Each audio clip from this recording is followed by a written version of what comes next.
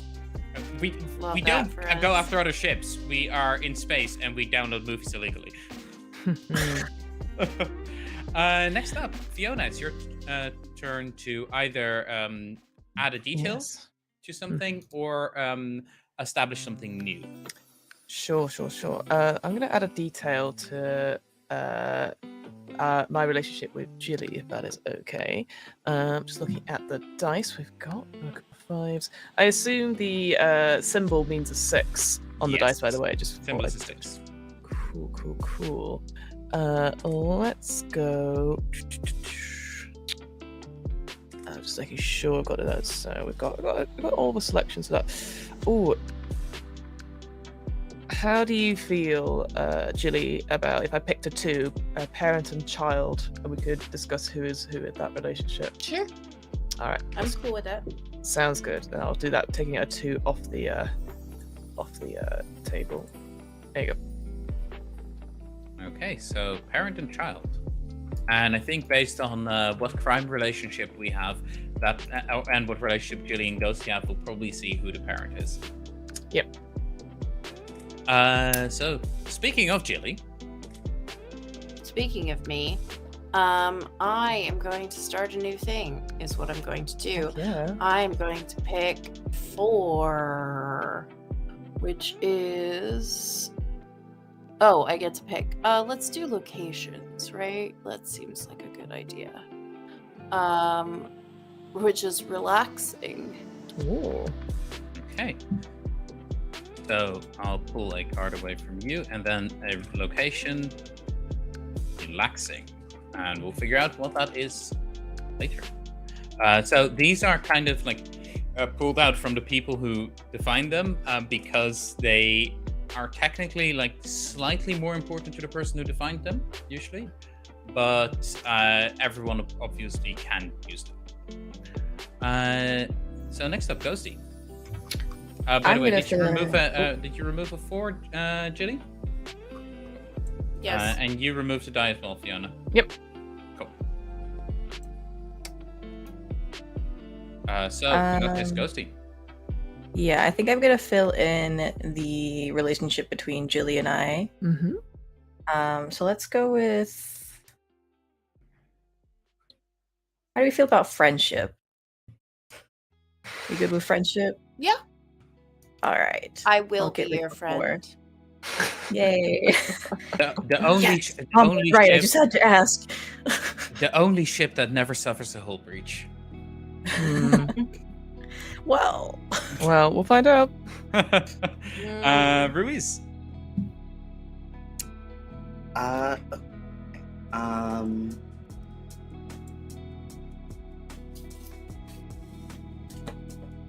Sorry.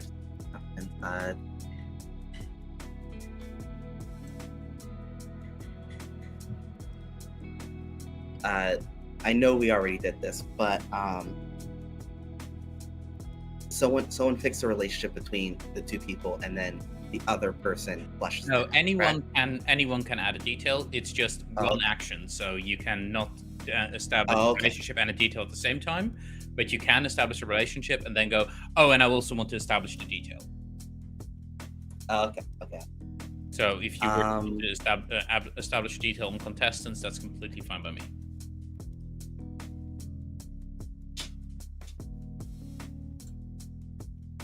Okay.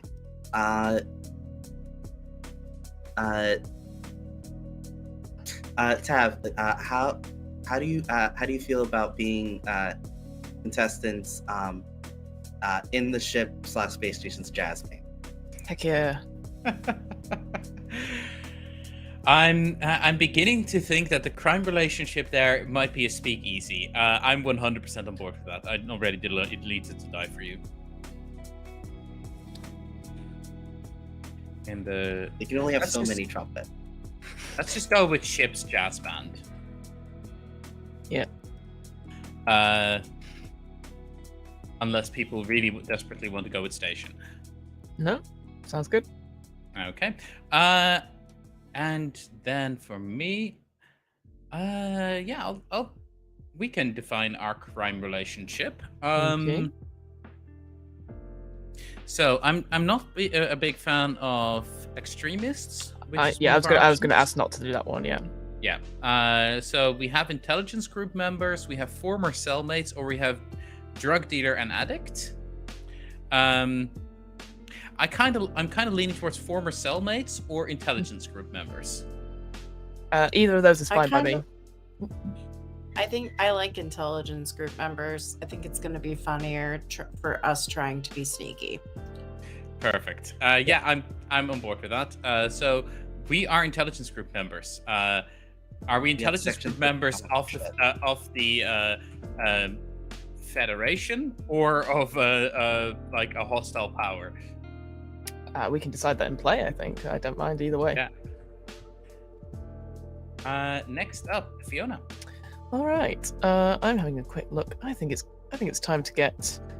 Let's get a need. I'd like to have a need. So just going to. So what we've got a couple of 1s, 4s, 5s, and 6s. So for the people on the stream, that is the possible needs that Fiona can pick right now are to go, to make, to get over, and to find. I think I'm going to take a 6. I'm going to take to find. I'm going to take this purple 6 out. Awesome. Okay. That'll be the need. To find. And we'll see what you need to find. Mm-hmm. Next up, Gilly. I am going to I'm gonna pick By the way, 3. Fiona, did you pick up a die? Yep. And something went wrong. 1, 2, 3, Yeah, I got rid of the purple 7, 6. 8, 9, 10, 11. Is it this 5 up here in the corner?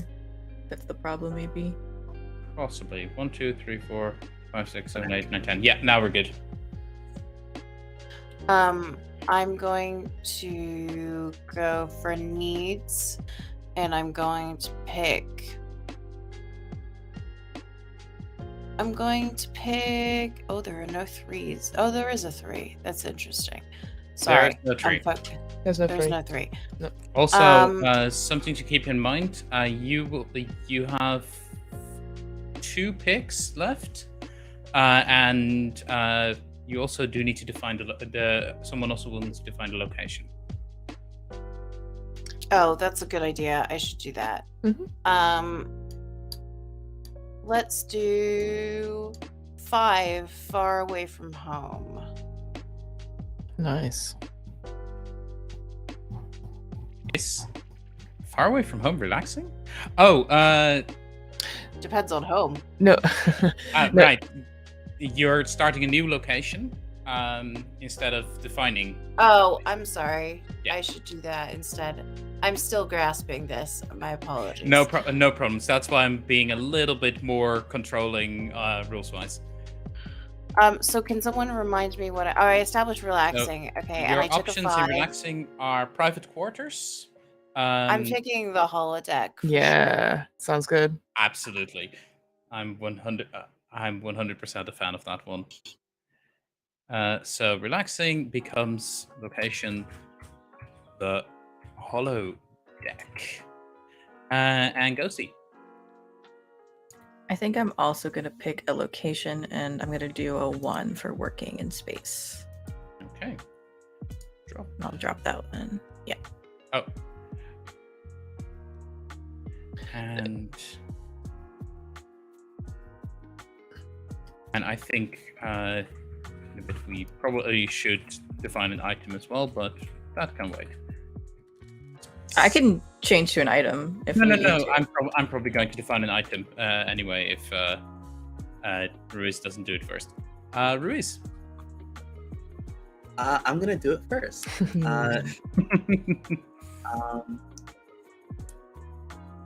Okay, so 1, 4, 5, and 6.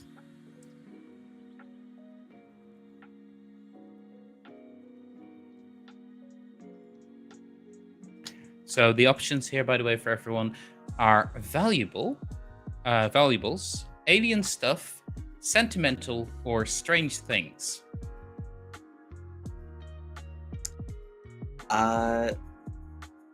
we're in space, so we're gonna do alien stuff. Yeah, sounds good. Awesome.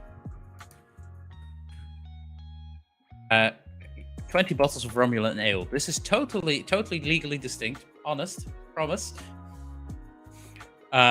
Next up, my turn. I'm actually going to define Fiona's need. Okay. Because I'm thinking that if we are being intelligence operatives, a really good need would be to find a worthy recruit. Sounds good. So drop that 5. That's all 5's gone. And then it kind of sort of becomes our need to find a worthy recruit for the agency. Fiona. Cool. So I know we've got an item that needs to be defined at some point. We've got a couple of dice left. Let's see, because we've got going back to the mirror board. Oh, and we've also got the location as well. Yeah, we have one location that still needs to be defined, and 2 relationships that still need to be defined. Oh, yes. The one between Ruiz and Ghostie, and between Gilly and Ghostie. Also, Right. parent-child's been defined. Never mind. Parent-child is It's the okay. defined option. Yeah, it's a good one. Okay, cool. Let me have a look. If folks don't mind, I'm going to have a look at their relationships and manipulate those from the sidelines. Let's look at Gilly and Ghostie's friendship. And what we've got left, we have some 4s, a 6, and a 1. Some 6s and 1s. So either it could be friends despite all differences, forced to be friends, or soulmates with different planets. Oh, it's going to be forced to be friends. We've got is it the Yeah. is it the mom like you two need to be friends? If that is need to what get it along. takes, it might be the kids who need to get along. So it works either way. So forced to be friends is my choice, and I've already removed the You're the only dice. 2 people of each other's age. Go. Yeah, go play. Exactly. I'm happy with that if that is the case. Go play in a Jeffrey's tube. Exactly. And then next up, Wait, what did you say? It's Gilly next. Okay. Oh, sorry. There was a thing with the audio. Okay. I am going to define what is the other relationship that needs to be defined? Crew between Ruiz and Ghostie. Crew between Ruiz and Ghostie. I'm gonna take. your options are blunderer and repairer, empathetic humanist and cold skeptic, or finally scientist and objective research.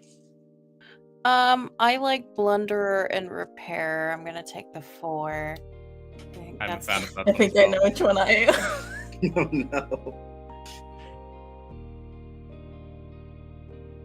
To be honest, it's actually just me paying Ghostie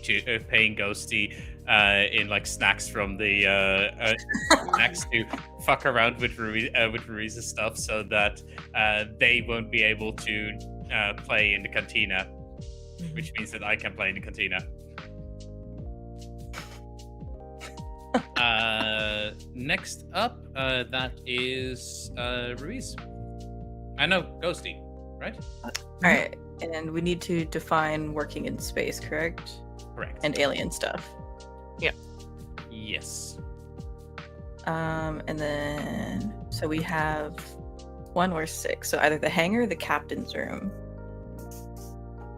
And then for strange things, either erased mission log or portable stasis field generator. With the intelligence, I like erased mission Yeah, log I'm a for fan of strange that one things. as well. Mhm. But it's alien stuff.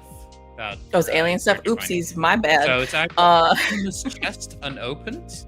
Ominous or chest an or alien alien writing.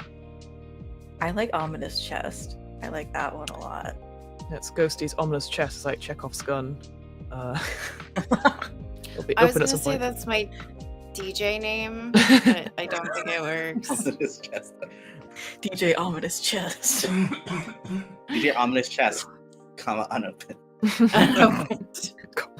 The comma is so DJ important. OCU. Yes.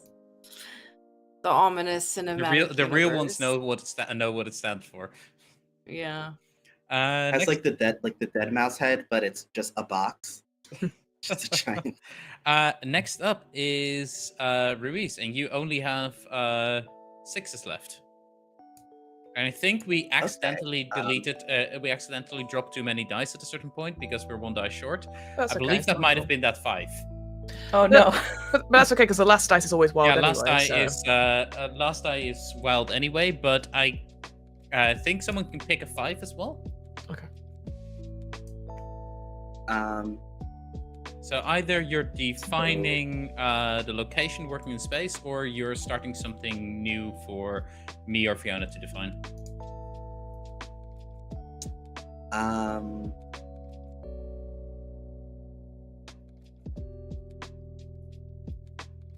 I'll find working in space. I want to go with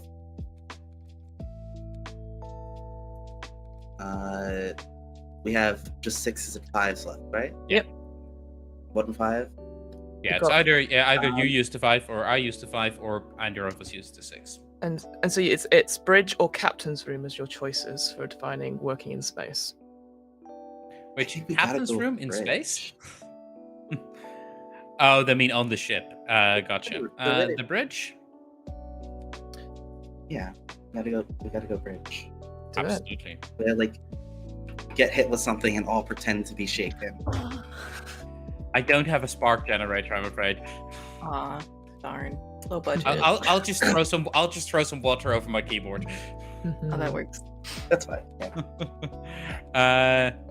So in that case, I am going to define one thing new. What was the bridge? Was that a 5 or a 6? A 5. A 5. So I just have 6s. Mhm. So I can either define strange things for Fiona to pick from, or meeting spots, or to find. We already have it to find, so I'm not doing that. I personally like to add strange things to the mix. All right. So Fiona, what do you pick? All right, so what we've got left in terms of strange things, and I'll open it up to the group to vote as well, because it's fun that way. So strange things is an object. So we either have the erased mission logs, we have a vouch for that shady space bar, oh, voucher, sorry for that shady space bar, a claim of responsibility, glittering powder. I think One we that won't we're do. not doing. We don't do I'll 5. skip that one. Yep. A portable stasis field generator. So those are your options. Any thoughts or feelings for any of them? I'm actually very open. I like 1 or 2. I think portable stasis field generator has a very big Chekhov's gun energy that we don't really have. We've already yet. got an ominous but- chest. True, So true. I really like in the other one like erased mission log or claim of responsibility. I like erased mission log. Yep. I think I think that- Ghostie five. wanted it earlier as well. So yeah, let's go for Mhm. erased mission log, please. Erased mission log. So So now, going around the table, because we have pretty much gotten everything set up for the fiasco. Everyone, introduce yourselves in character. Who are you? What kind of are you a human or an alien? If so, what kind of alien are you? And what are you doing on this ship? Also, vote that we're all, including the children, bridge crew. Or it's bring your kid to space station day or spaceship. I mean, you know. I just like the whole Wesley Crusher of it all. Yeah, of course. Yeah, Wesley Crusher was absolutely. like 14, piloting a ship with like 1,000 people on it. Yeah, no biggie. Super safe.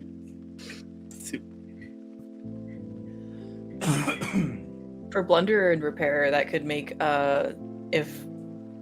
if I am to be the child, then Ruiz would that be like engineering or? Oh, that could be engineering, and you could be like engineering the or medical officer. apprentice. Medical. Just breaking myself.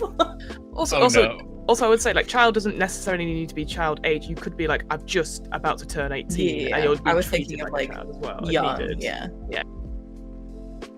Or like from an alien species where you're like 57, but still technically a child. Elf syndrome. Yeah, exactly. Yeah. But so going around the table, Gilly, who are? I am a intern in the linguistics department on the ship.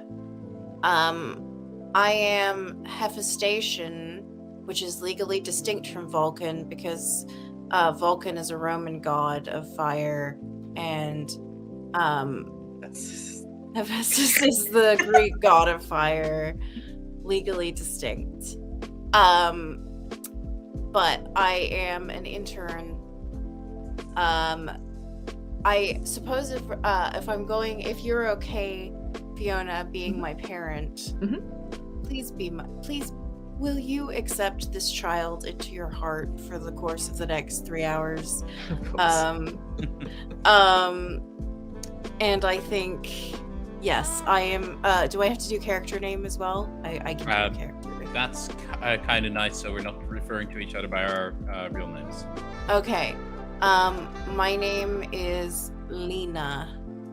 And I am How's that spelled? Liina because I'm quirky and different. And what are Lena's pronouns? I think any, she, they, he, whatever. Cool. They do not subscribe to human notions of gender. Okay, so next up we have Ghostie. I think since we're forced to be friends, that should make me human. Like just got onto the ship. Like this is the first time out there. You were forced to sit next to each other, and then they've not left. Definitely working in like engineering or something like that, but like just really clumsy. So let's go with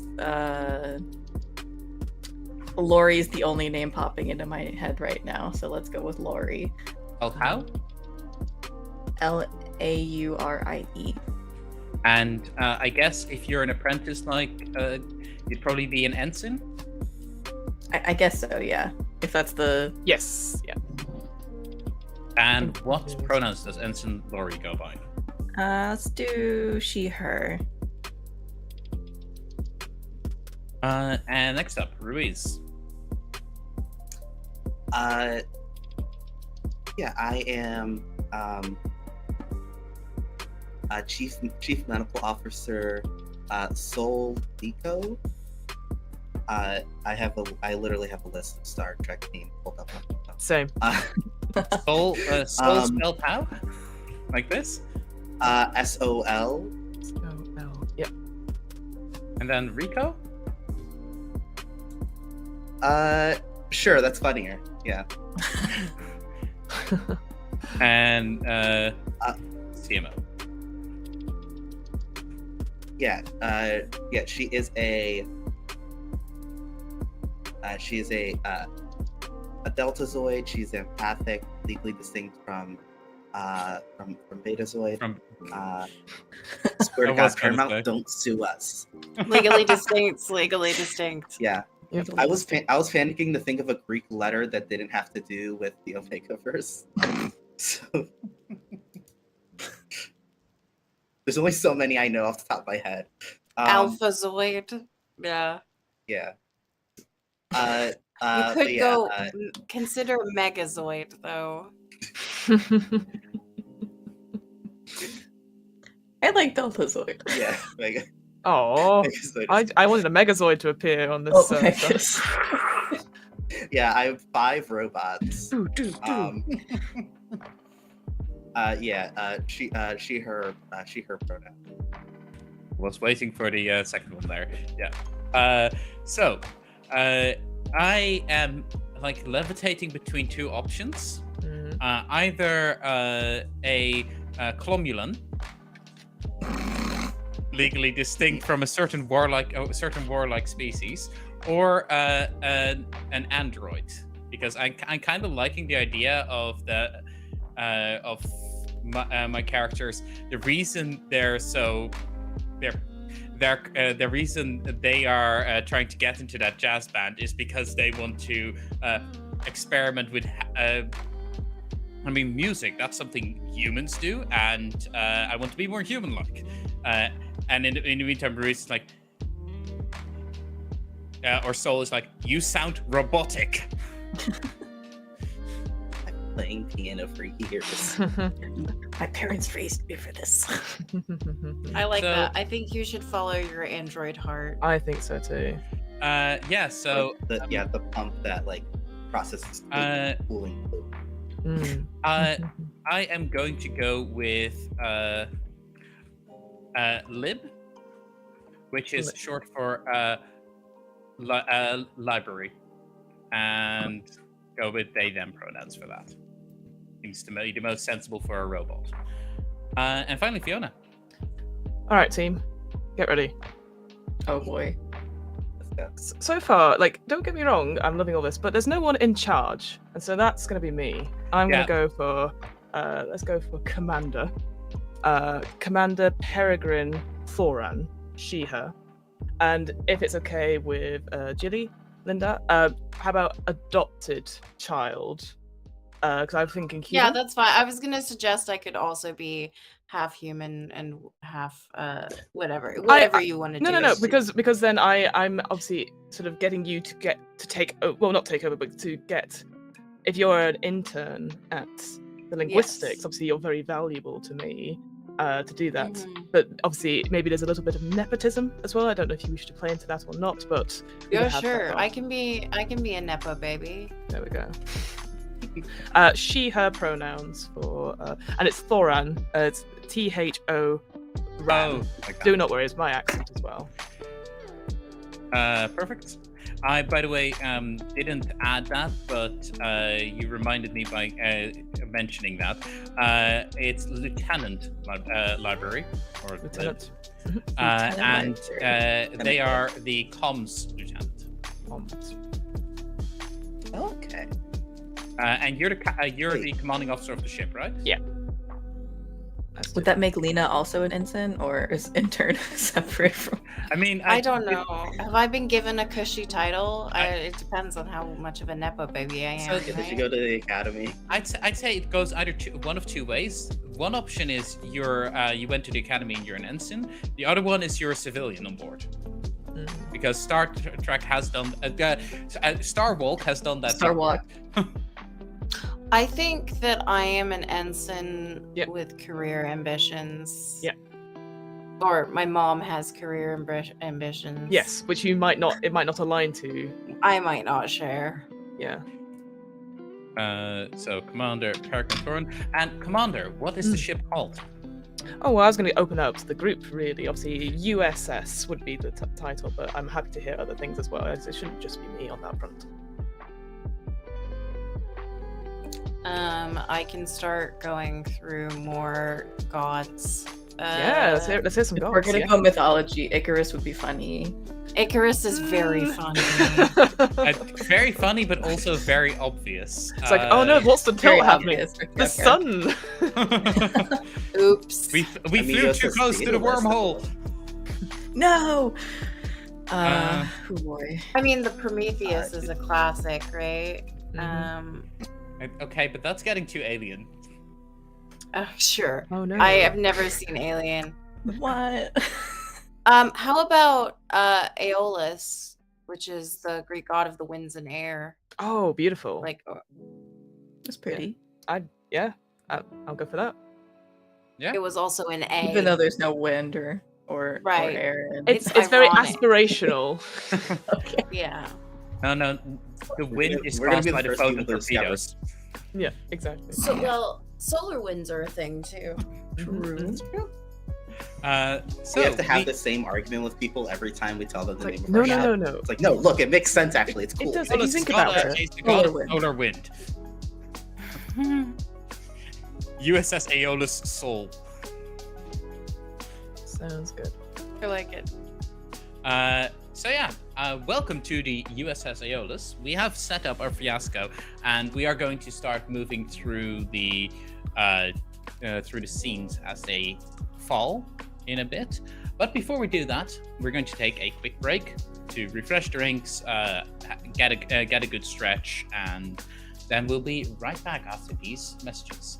The messages being nothing, because this is YouTube, not Twitch.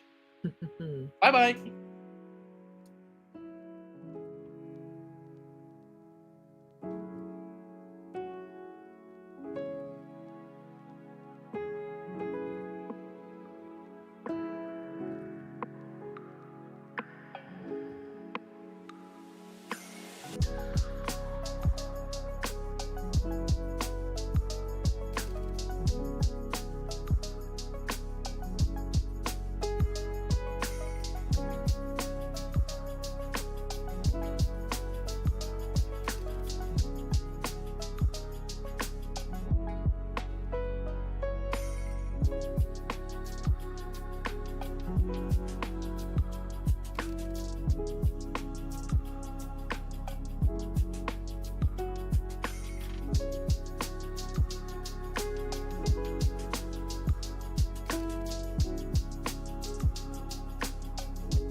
no, that's the wrong one. That's the right one. Hello, everyone. We are back. I'm just messing around with Tiltify because we got a donation. And, I mean, I don't think I've ever officially said it on today's stream, but we're going by the rules of last stream, which means that donation has been given. Therefore, treats are due to the cats. Treats are always due to Thank you, cats. Brian. I appreciate it. On behalf of the cats, meow. Oh no, is Tab doing cat mode? Tab is not going cat Such mode. perfect. However, Yeah. Loki is. Yeah. Meow. 1 second.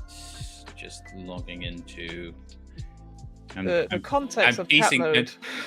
Check out TikTok cat mode.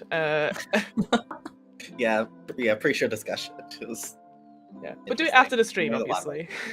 oh, So yeah, we're now at, thanks to Ryan, we're now at $125 for the Entertainment Community Fund. So thank you so much Heck for yeah. donating. And the cats would also like to thank you very much for the fact that they're getting treats. Mhm. I was gonna say we summoned another cat with the promise of treats. Oh yeah. There she is. Surprise! I've been here the whole time. Moonshot. And now I hide. This is her favorite spot. She's Return. always there. You just see her tail hanging out underneath. I love it. Like, She's grab it. very, very good at hide and seek. I'm just my giving the gosh. stream what they want. Cat Loki is mode going. engage. I'm Fabulous. loving the cat cam. Yuki! Yuki! There The you are. baby. I mean, there was Come on, you silly boy. there was famously a cat in Star Trek: The Next Generation. Yes, You know, That's Data's very son. true. The android on the ship had that cat spot. I was trying to think of a It all works. a data name that wasn't. That's why you I know, went for legally library. I thought so. Oh, that's literally just lore. I just Yes, that was the point there. Yeah. So I got it We- eventually. we now return to the actual show after having a slight donation distraction. Which thanks for that. We are now going to continue with the scenes of the fiasco. Now, I am looking. I've got a half an eye aimed at the time, so we're going to see how quickly we go through these. There is a chance that we go rapid fiasco for Act 2, which is to say anything that in normally the way it works, everyone does. We go around the table. Starting with Gilly, because Gilly started the establishing as well. And everyone has a chance to either establish a scene or to decide the outcome of a scene. If you establish a scene, you set the scene, but the players have a control in whether the scene ends well or poorly for you. This can be done at any time during the scene by the other players, who can either put a purple die in the middle, which means the scene is going to go poorly for you, or a blue die in the middle, which means the scene is going to go well for you. Or sometimes it's just a judgment of, yes, the scene is going poorly for you, or yes, the scene is going well for you. If you choose to resolve, the other players set the scene for you, but you then get the control to choose whether the scene ends well or poorly for you. During Act 1, any die that you receive in this way, you give to another player. During Act 2, any die you receive in this way, you keep. With an additional note that if we're playing Rapid Fiasco for Act 2, you'll get 2 dice, and you get to keep 1 and give 1 away. Okay. That's just to go through it a little bit more quickly. When we've gone through half of our dice, we will have the tilt, where something special happens. And the one thing to keep in mind is if you want the fiasco to end well for your character, you want as many of the same colored dice as possible. If you want the fiasco to end poorly for your character, you want different dice. Because in the end, we'll be rolling the dice and then subtracting the one you have fewer from the one that you have more from, and that determines whether your outcome. So, with all that said, Gilly, would you like to establish or resolve? I guess I'll establish. That makes sense to me. Because Okay. we're starting out. What do I roll, or do I establish a thing first? You do not roll anything. You at this point you get to start a scene. You get to define who are in that scene with you, and then during the scene itself, there will be no rolling. It's just the other members of the players can at any point go, "Oh yeah, this is ending poorly for you," or "This is ending well for you." Okay, so I think then I, Lena, am up late in the the mess, essentially. And I am trying to decipher some runes that were on the mysterious box, the ominous mysterious box. And I think that let's see, who shall be at the scene with me? Let me maybe Lieutenant Lib. Are we doing Lib or Lib? How do you pronounce? If you ask them that, you'll get like this a slight raised eyebrow, and then a. Do you pronounce it library or library? That depends on what language I'm speaking. Oh, brutal. Lib or lib is fine. It is not often that there are people up at this hour. Right. It is not often that I require sleep. Benefits of fast charging. And I think Lena just lifts a singular eyebrow. Like they have like the Hephaestation eyebrows. And I think probably at this point I would assume that my dear friend arrives.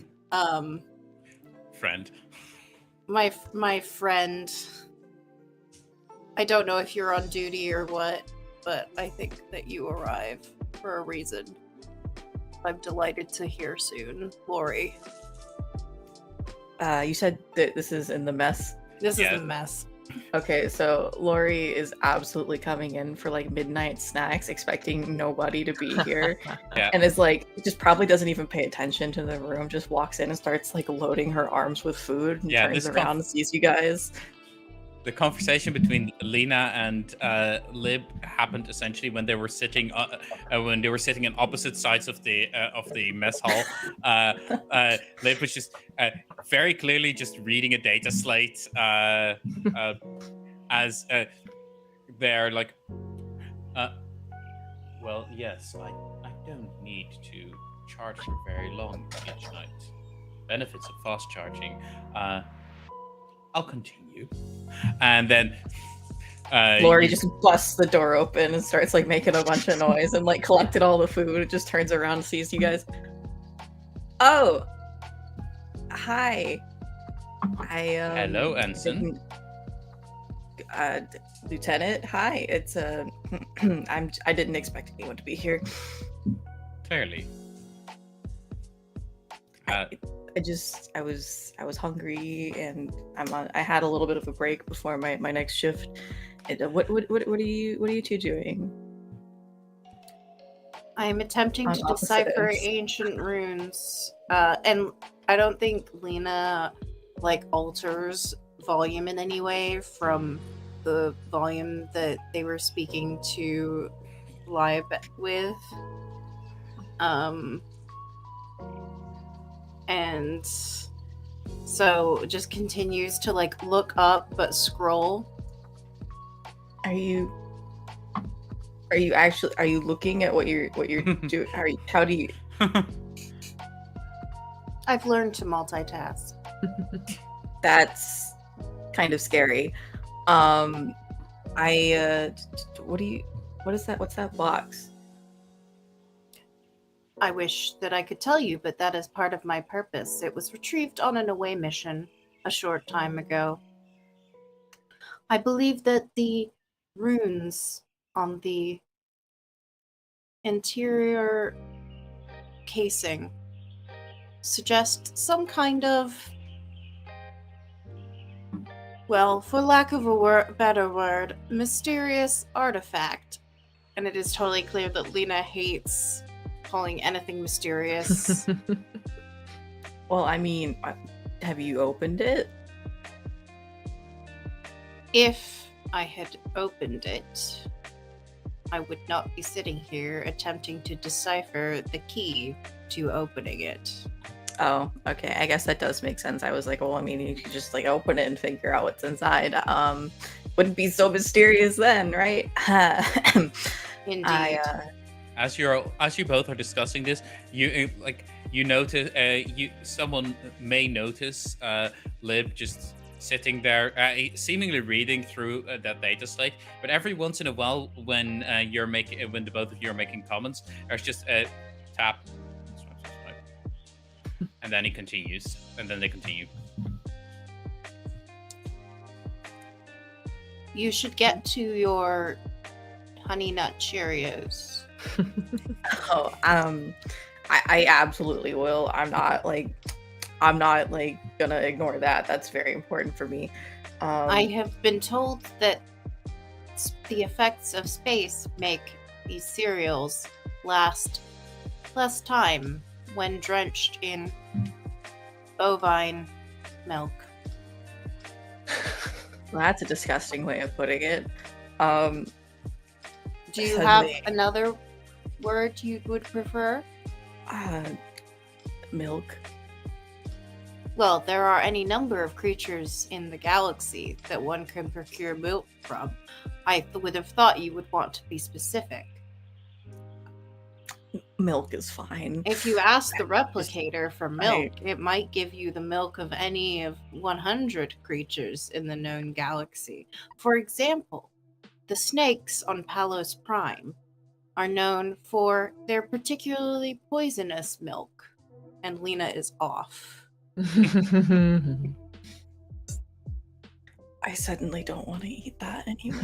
I'm just gonna grab a pack of like chips or something. It's just there's. What are you doing here? Looking at Lib. Oh, just going over. Well, I thought you were working together, but you're like on. No, just going over the opposite comms logs. side. I figured at this time of night, I would not be disturbed, but here we are. Hi, yeah, that's me, the ship's resident disturber. I can go if that's a problem. Clearly you're busy, and I don't want to disturb that. I'm late. No. Go ahead. Take a seat and eat. Human digestion is more efficient that way. I will just segregate some processing capacity to deal with the two of you. About 2% should cut it. Just completely matter-of-factly stated. No idea that of the potential insult, and then just goes back to the data slate. Really? 2%? 2 whole percent? You require 2 whole percent in order to interact with a human?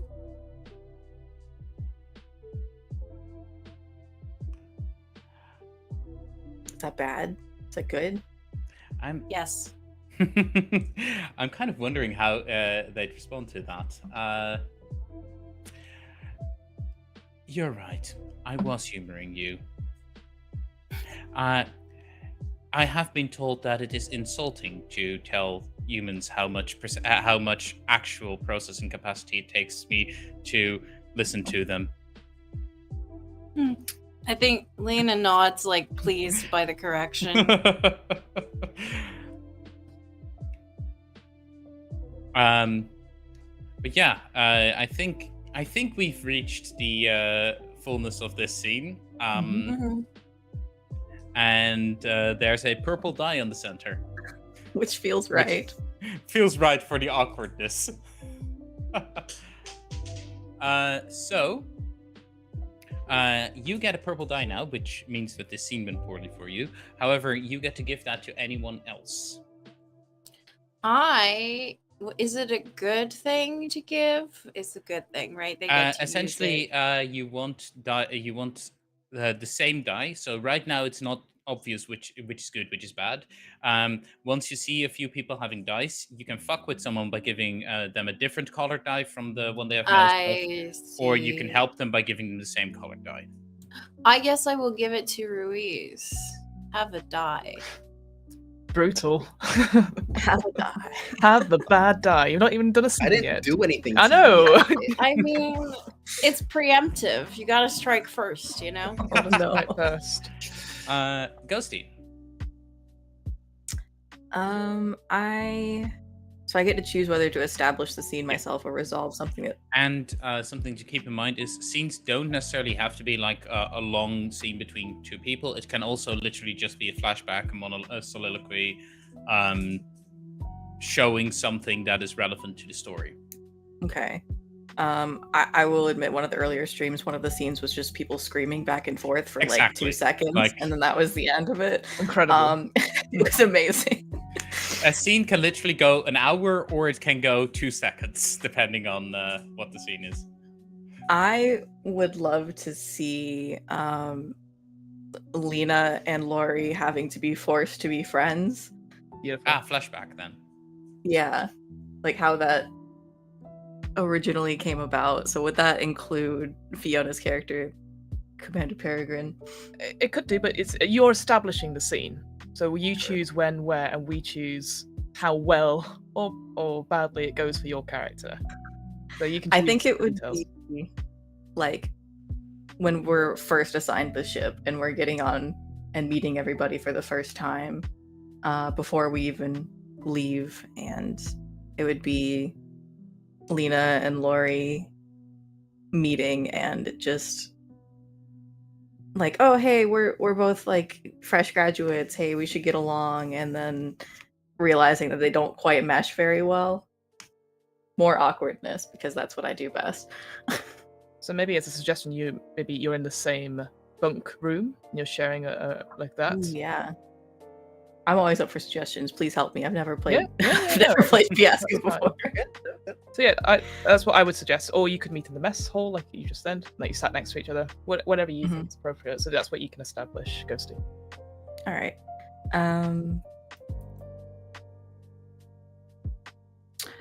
We do have location the holodeck, so maybe once again Lori blunders into somebody else's holodeck. Maybe you're on a tour or something. Ooh, true. Or like a new crew member orientation. Exactly. Yeah. Amazing. And Lena's already been here because, you know, Nepo Baby already knows everything about the ship. Had a private tour, yeah. Had a private tour.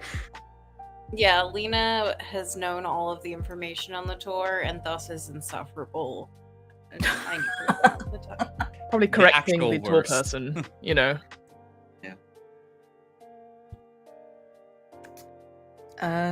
Yeah, I like that idea. Go for it. Start the scene then, Ghostie. Okay, so let's see. We're on the tour. Did we agree to go to the holodeck for this tour? Wherever you want to go. Okay, so we are going through. We just left the mess hall. Thought it would be like good to check out the different recreational activities, and we are approaching the holodeck. And this tour guide is like, oh, you can use this for anything your imagination can think up. The computer could do for you. And I feel like Lena would probably have some kind of like correction about what this person is saying. This model does indeed have limitations. For example, beverages can only be ordered between a temperature range of, and then it goes off on a tangent. And Lori's just gonna lean over and be like, how do you know all of this? I've spent a lot of time on ships. Eventually, you run out of holodeck programs, and you have to start reading the manuals. Did you read the manuals for fun? Yes. Not just one manual. Each system has a manual. What's wrong about this one? You said it has limitations. The temperature range is calculated to be most optimal for all life forms aboard. If a crew includes life forms whose temperature requirements differ, then a new system would need to be inserted into the ship. I guess that makes sense. I'm new. Hi. I mean, we're all on the tour together. I guess that's kind of obvious. But you seem to know like all of the stuff, but I've like never been like on a ship as a crew member before. And can you tell me more about this stuff? Because like I work in engineering, so like I know a little bit about the stuff, but like I don't know everything because I've never like had like any practical experience or anything like that. And yeah, hi, I'm Lori. Lena, if you work in engineering, you will want to read, and then I think that Lena picks up a data pad and starts like scrolling and does the really cool thing in movies that I'm always like, ooh, I know that we can do this in real life now. My phone is 3 years old. It can't. But you do like the poof, and then it goes to like the screen, a nearby screen. Explode it open and Yeah. Well, For some reason, that always seems like the height of technological sophistication to me when that happens. I'm just like, I'm manifesting it in air. I always think of Minority but- Report. If you've ever, like when they just put it Oh, onto yeah. that's how I see it. Yeah. Definitely.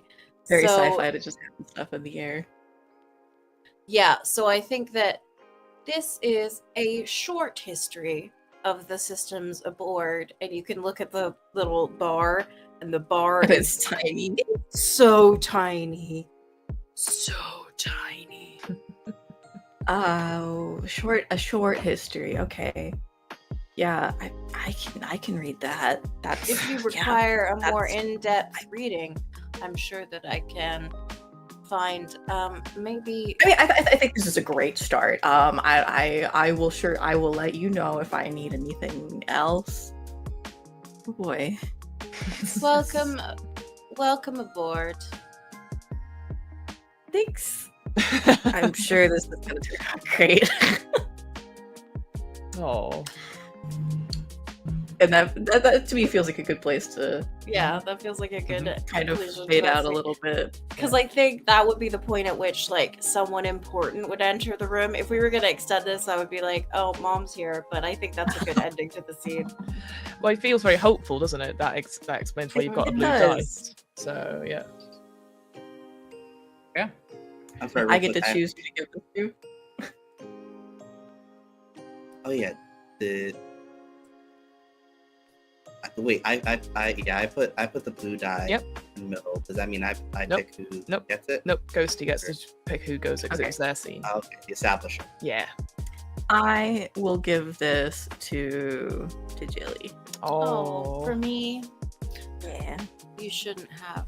You seem very competent. You deserve to have a good die. Deserve this. Also, I have been completely off the ball because we missed another I missed another donation. No. It's been 18 minutes ago. Backwater Bastards. Thank Oh. you for the That's a great other name. $20 donation.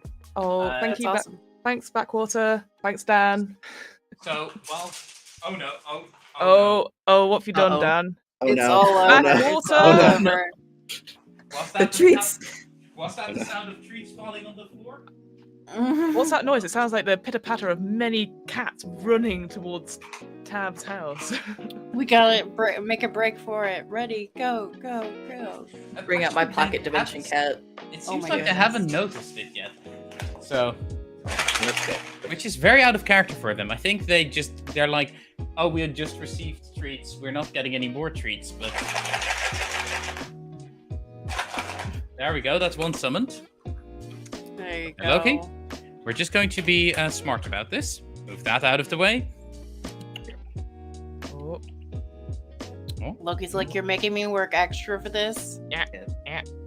cat mode engaged. Meow meow. Meow meow meow meow. Meow meow meow meow meow meow. Meow meow meow meow. Meow. There you go. before we get too far away from their scene, I just have to say, like, it's been stuck in my head ever since this relationship signed them. Their AFAB, assigned friends at boarding. Oh my god, incredible! Oh my god, yes. So good. That's the So only good. thing I've been able to think about for the That's- past 6 days. Yes, love I'm glad that. you said Yes. it. So Absolutely. important. There's little badges that we put on them. The now. title of the episode. Yeah. Aside friends at Oh my boarding. god, that's actually very. That's That's a cute. really great title. Fantastic. Good work. There we go. There we go. That wasn't that hard, now was it, Yuki? Ow. He said yes. It is hard. I have a shoulder cat.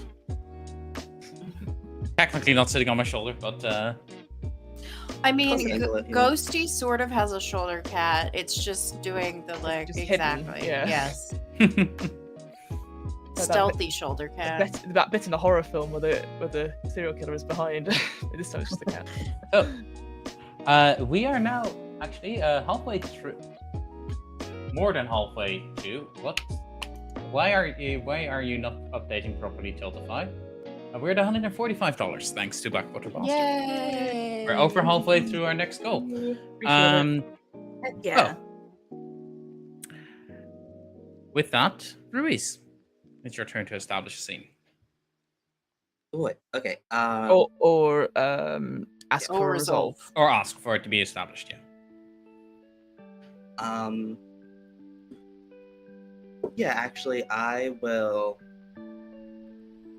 To counter my curse, I'm gonna as to resolve the scene positively. Mhm. Yeah, and as someone to establish. Sounds good. Okay, does anyone have an idea? I want to see this jazz band. I Heck wanna see yeah! this jazz band I real want to see this bad. jazz band.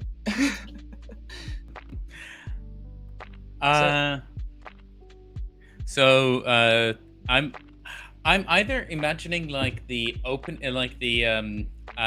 first time that Libe tried to try out for the jazz band, or like later during one of the practices, but both a flashback. I'd also like if I think Lib and what's the other one? Soul were in the scene, but I think it'd be cool to see Soul get something like, if it's a positive thing. I think it'd be nice to if you got like a solo, or you got I don't know, first seat of one of the whatever. Yeah, literally, or a first seat of whatever your instrument is. Yeah. Honestly, I think a cool way of doing this, and this might also be why they have this rivalry, is Lib wanted to get Lib and Ruiz Lib and Soul are both trying out for the jazz band. So both contending for the solo maybe, and like Lib is like technically perfect, but Soul has soul. Yeah. So we start a scene in medias res as like Lib has a saxophone, and he's they're like they're playing a piece of music perfectly to the note, mechanically moving their fingers and just exactly pitching the right amount of air, and it's perfect. However, this is jazz, where perfect is wrong. So that happens, and then Soul stops, looks up, goes, "Ah, yes, this is quite enervating. After you, I'd love to see what you can do with to attain perfection." As they step away and sit down, waiting expectantly. You can say no to this, Fiona, but I think it would be very funny if the commander makes a point of being present for the jazz band auditions, like definitely isn't in charge, but like I've been forced to come. I'm like one of I'm the equivalent of the queen on this ship. I have to be like, yes, very good, right? Yeah, looking at my my watch. Yeah, so yeah, I'm definitely there, sitting at the back watching this. Yeah, 100%. Yeah, just sort of sees Soul is like very much like smiling very nicely, you know, hands folded, like full press uniform, but like screaming in the back of her head. Yeah. That was a great job, Lieutenant. I think she always calls Lieutenant to remind them, I'm your superior officer. Yeah, she. Different departments, though, Chief. You have no direct. Still outrank.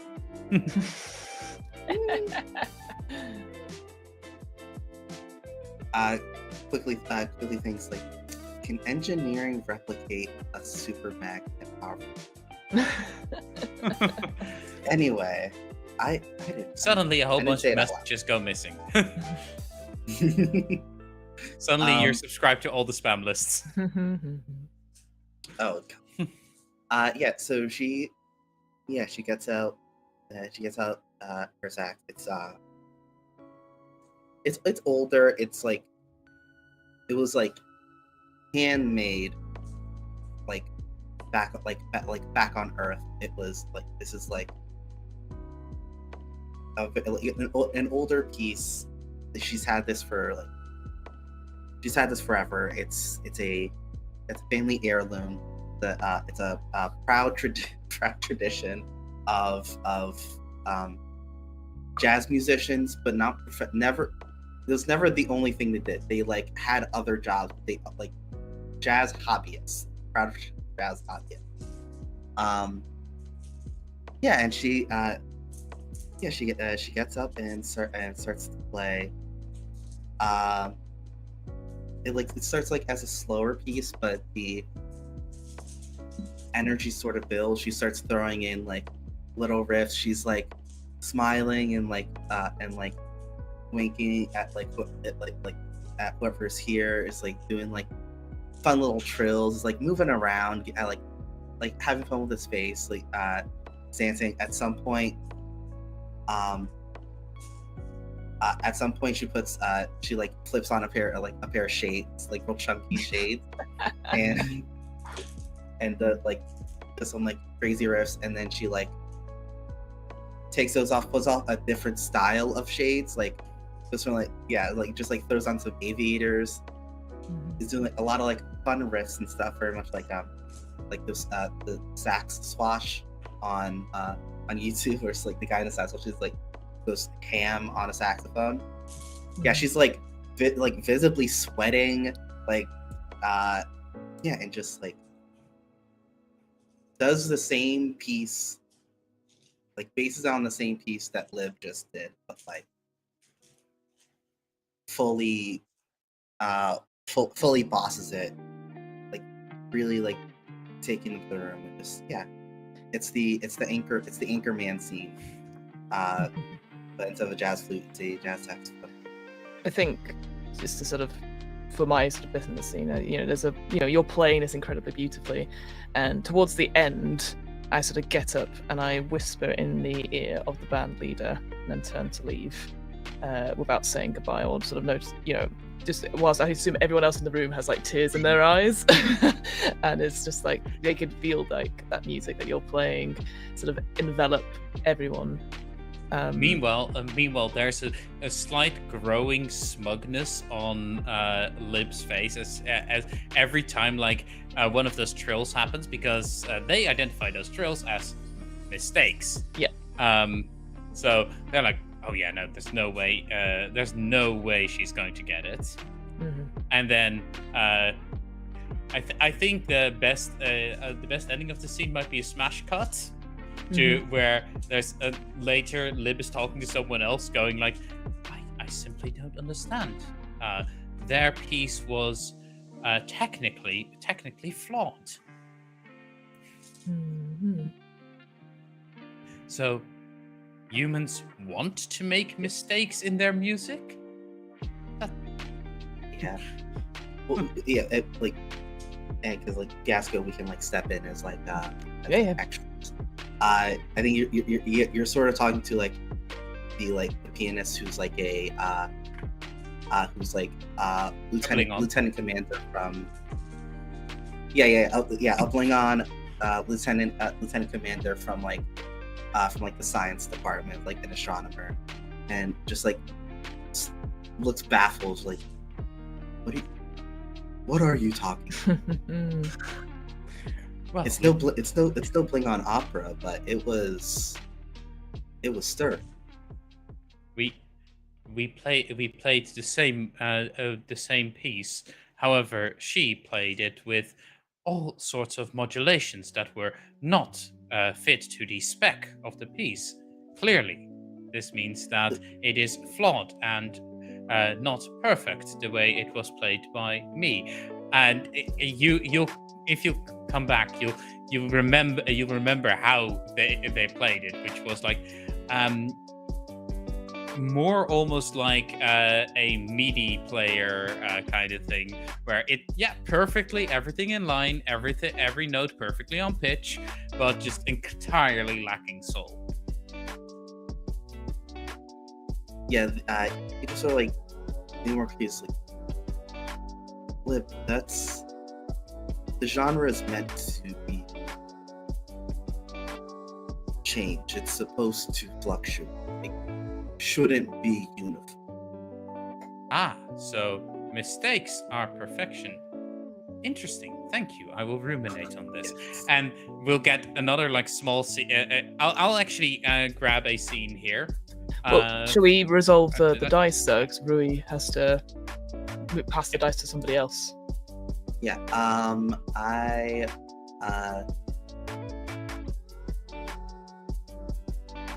I'll give it to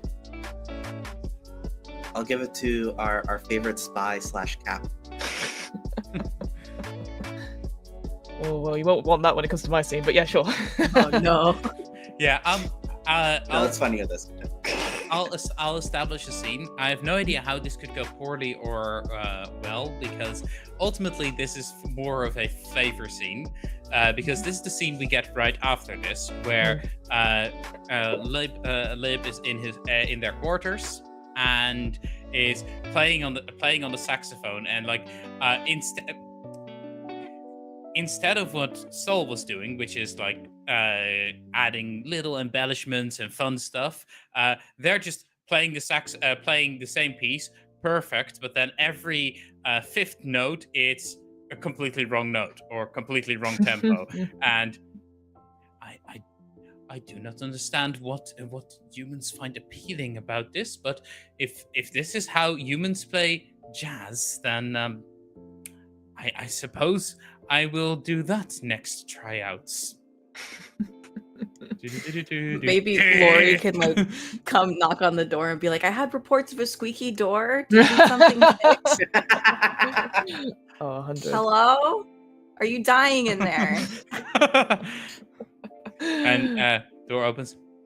No, I was just playing human music. Thank you. Door closes and goes back and To a very human crew member. Yeah, exactly. Yeah. Okay, have fun, I guess. Keep it down, though. I'll People are pass this one to Ghostie. Oh, yay. I need the bad die. Fiona, it is your turn to establish or resolve. I'm going to establish a scene. In one of the conference rooms where I have called Lieutenant Lib to come and discuss some things. This will be probably not taking the same day as the because that was a flashback. These jazz music. So this is, I'd say, current day. And when Lib arrives, you can see that Commander Peregrine is sort of sat with her steaming hot Earl Grey and is looking over some notes and goes, Lib, thank you. Please take a seat. How goes the moves from perfect at attention to just walks over to the seat, sits down in it, still perfectly at attention in the seat, almost unnervingly so. Oh, secrecy mode on. Lib. I wanted to check how the progress has been with the chests that we got from our away mission. Has Ensign Lena been able to decode any of it? Well, I have been performing some surveillance on their work, and it seems that Ensign Lena has not yet achieved any significant results. Have they been? They've been working hard on it. They've been actually doing it. They've not been distracted at all. Ensign Lena has been calculating 4 hours on the last during the last duty cycle on this project, 3 hours on the previous duty cycle on this project, 5 hours on the previous duty cycle. Yes. Thank you. Okay. Just making sure that he's up to it. It's quite hard making sure that. Well, and those away mission logs, have you managed to purge them from the ship system and your own systems? What mission logs? And there's just this slight crinkle of a smile that clearly means this was a joke. Oh, I wish I hadn't left humor mode on. I can turn off humor mode if you would like me to go. No. Sometimes it's a little bit easier to keep myself in check. It's vital, Libby. You know this, that we have to keep our operations secret, even from my own flesh and blood. Lots are at stake here. Understood. And yes, all mission logs have been erased. Good. For the away missions for away missions between Stardate rattles off a number and Stardate rattles off a number. Indeed. I also appreciate I've asked quite a lot of you, but that Ensign Laurie, what's your impression of them? Ensign Laurie seems to have rough potential. Her work with engineering has been sufficient. I believe she needs. I believe she would be served with a little more training to truly unlock this potential. But she could be a very good. She could be a very good addition, although she does seem less discreet than we would have liked. Yes, unfortunately, my sort of plan to sort of integrate my child into the system has left us with very few options. I have considered Chief Medical Officer Rico, but I mean, their performance so many cycles ago, I realised that they're maybe a bit too emotional, maybe too empathic. Found some problematic communications from her. Nothing treasonous. However, things that may and just starts scrolling posts on what would it be called? Solar. The inter-system messaging application, where like there's a whole bunch of like anti-establishment, specifically anti-Federation intelligence posts on her social media. Sure. Yes, I don't think she would approve of what is going on. She does lack perspective. Well, you say that about anyone who's different to you. That is not true. You have perfect perspective, Commander. Oh, yes, but that's true.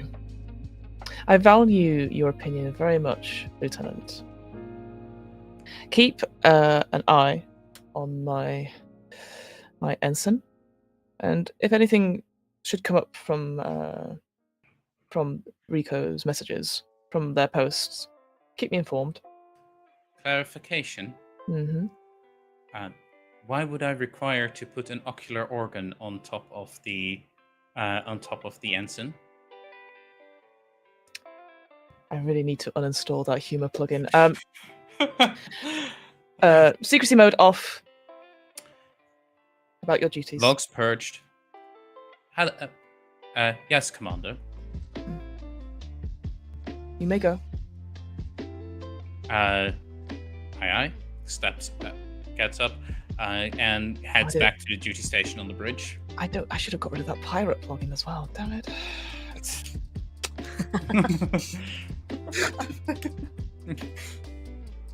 And yeah, that will be the end of the scene, I would suggest. Did the scene go well or poorly? I can't decide.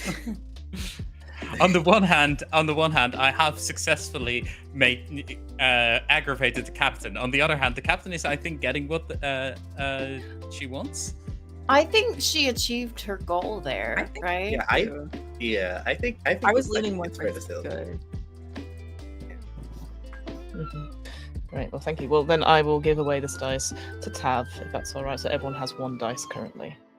Mm-hmm. Okay. So, Gilly, it is your scene now. Okay, I am going to establish a scene. And this is a flashback to the same night as the first scene in the mess. Only it is just Lena in there. Everybody else has departed. Mm-hmm.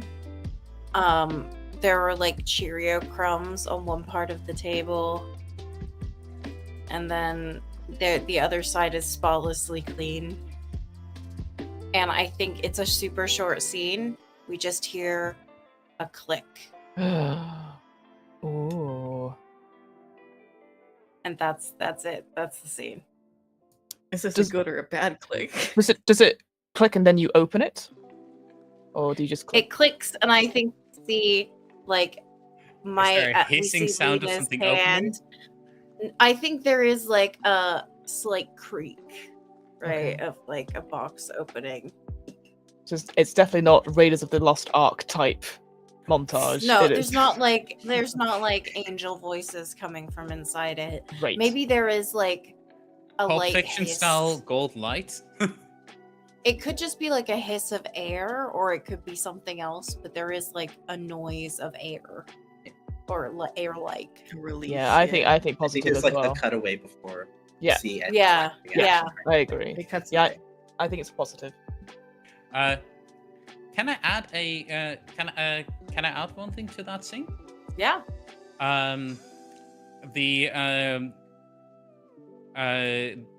There's a little bit of static starts happening on the screen for the viewers, and then it zooms out of and we see that it's that Lib, because Lib was told to keep close tabs, that Lib is watching one of many computer screens that are like kind of creepily watching a lot of people in the ship that they've been tasked to keep an eye on.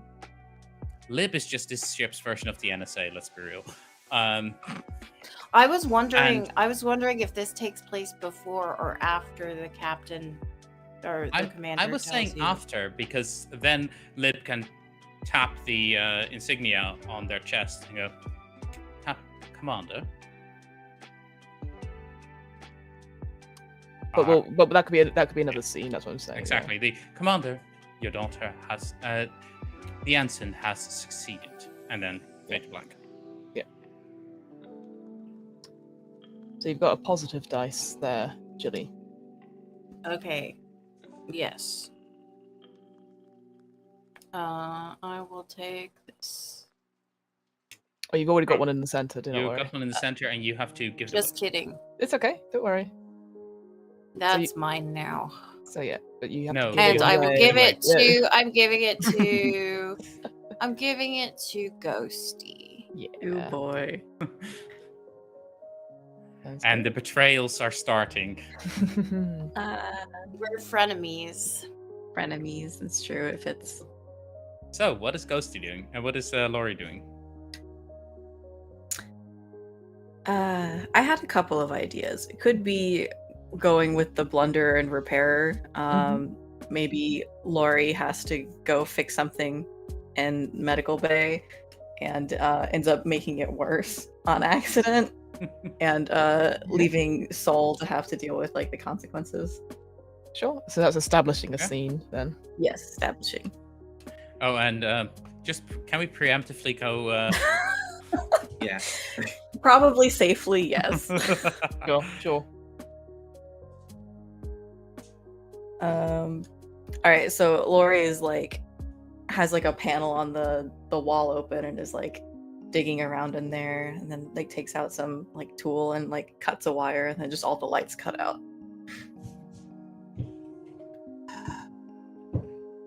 That's not supposed to happen. Auxiliary power activated. Lights just slowly come back on, like the emergency low level lights. Yeah, red. I can fix this. I promise. This is not a problem. I'm gonna make sure that like that life support is still good. Is life support still good? Computer. Life support on 60%. Oh shoot. Shoot. Okay, so we're still breathing for now. I want to say that like this. I may be breathing faster than normal. Yes. Yeah, you're on the other. You're on the other side of a big glass divider. Because Soul is currently elbow deep in someone's chest doing a lung transplant. Like, Oh, in, like, all, no. like, the bright red like Star Trek stuff. So it's like, it's just like, Hanson, Yes. could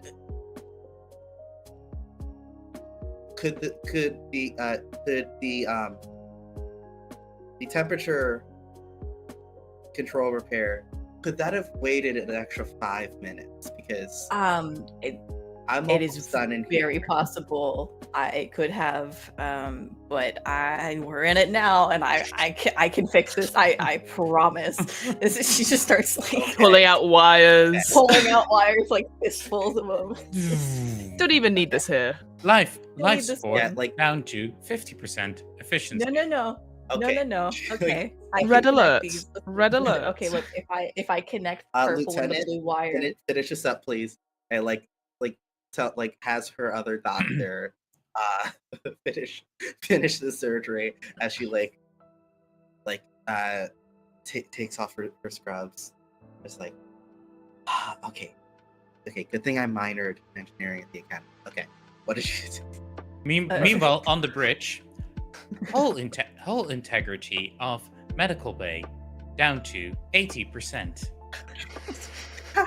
People are running about screaming. Yeah. There's Just pure panic. sparks coming from a console in medical bay. Lori's just like twisting wires together, connecting everything back. It's like, okay, Nope, everything's nope. back where it's supposed to be, but like nothing is fixed. So Yeah, she like pulls okay. out her scanner and is like, oh, it's supposed to be in that panel. Okay, I got Oh, it. And she like no. pulls the scanner back Yeah, and opens yeah. up another. Just Yeah, starts like digging around in there. Yeah, she's like getting to work on another panel. It's like, okay, so generally, you don't want to open up the plasma conduits because plasma's very hot. So we can't be just popping those open. Yeah, that's a 3rd degree burn. Okay. She just looks at her hands like, Okay. oh, my adrenaline has been going this entire time and I have not felt Okay. this. She's like under like 15 minutes. Ow. Could have been literally it. All right. She's gonna call for additional engineers as she goes over and gets the thermal regenerator to like slowly fix Lori's hands. I'm trying my best. I promise I didn't mean to. I believe you. Hey, I'm on your side. I understand. It's first ship. It's tough. I was an ensign too at one point. I fully understand. Have you ever cut power to the medical bay? No. Okay. Yeah, that feels like a Yeah. particularly bad one. Yeah. Yeah, I did almost lose a patient once. Oh, really? Okay. Yeah. Maybe I'm not. Yeah. I'm not alone in messing up Yeah. everything. with I my hands. did immediately find the problem and fix it. So that's I can still do that. I can still do that. She pulls her hands out of her hair. She immediately goes back to No. touching things. I can still see bone. Okay. Oh my god! Yeah, you can. Thumbprint not thumbprint not recognized. Thumbprint not present. She's like smearing Authorization blood revoked. on a sensor. Authorization revoked. Okay. We should be good. We should be good now. Okay. Okay. All right. We're gonna get this fixed together. Okay. Okay. We're gonna go through what just happened Mm-hmm. and get everything back up and running. Is this when we find out that Laurie's colorblind and has no idea and absolutely cut the wrong wire? It's like, okay. Yeah, they're like they're like, she like checks something on a screen. Oh, okay. It's fine. You accidentally fired a photon torpedo, but it didn't hit anything. You're good. Meanwhile, in space. In space. Yeah, some microorganism on an asteroid is just absolutely Obliterated. In space. But yeah, I think we eventually Get more everything like engineers calmed come. down. Yeah, we have to call in backup from engineering. He's like, okay, we have to stop sending Laurie on jobs alone. Make sure that somebody's there to check her sick work. bay. But as she's like fixing things out here, sees inside the surgery's going very poorly. But it's just an NCO, so Brutal. yeah. Yeah, and she just runs in and tries to save this patient, and I think we can probably end it there with a bad die. Yeah, you got a bad die there. Oh boy. I am going to gift this to Ruiz because I feel like that went poorly for both of us. Sounds good. Ruiz. Okay, I'll have something. Maybe we're I think we encounter a passing ship. I think this is everyone on the bridge, and it's another Federation ship. But we didn't know they were also passing through this area. We didn't know that there was another ship assigned. So yeah, it's the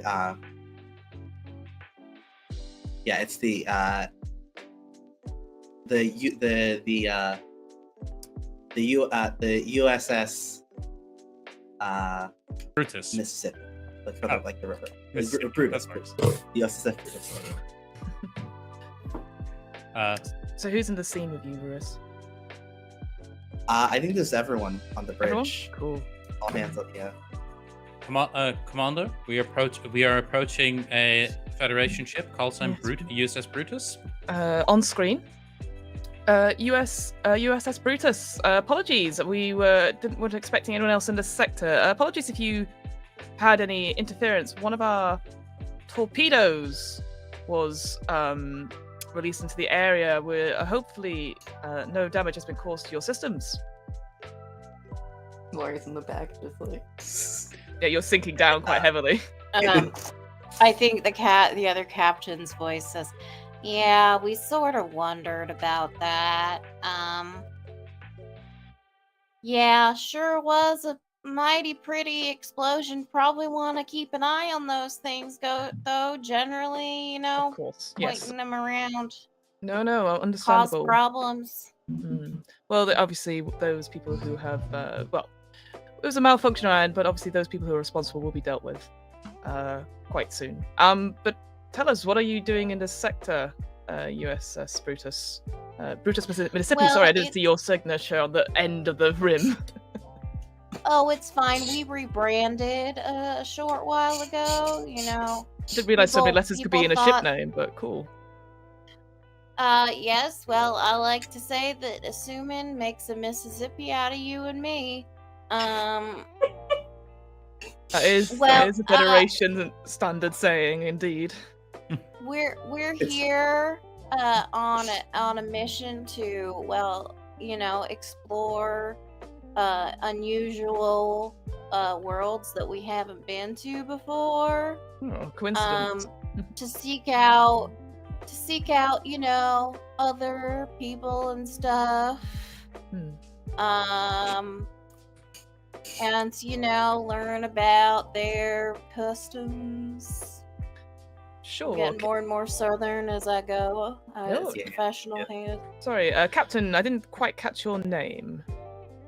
My name is Molasses. Captain Molasses, thank you. Molasses. Well, I'm Commander Peregrine Forerun, here at the USS Aeolus. I think there might have been a miscommunication. We are doing that exact same mission brief of exploring new worlds, and sort of our mission brief. So I feel like, not to be awkward about this, Captain Molasses, but this is our district, so if you wouldn't mind, maybe the next sector over would be... It's interesting you mentioned that, Captain, because we received a transmission. I would really like to send you a communication direct from, you might say, higher up. Okay, please. More than happy to hear a communication from USS Brutus, Mississippi. And I think you get a pop-up like on a secure channel on your pad. Like, a captain's private chat one. Or whatever. Okay, cool. Yeah. You get a space DM. That's basically says the Blingons are on to us, and that is all it says. I see. Well, thank you very much. I will take that into consideration. And I appreciate your candidacy in this. Captain Molasses, maybe we could rendezvous at another point. Maybe in several days we'll have a scheduled call. But for now, I do think our paths should, if you go to the next sector over, we can follow. Well, I would enjoy that. It would be mighty fun to take a little meander around the next sector. As you were. Over and out. Well, And I think goodbye then. I cut you off. I'm like, boop. Thank you.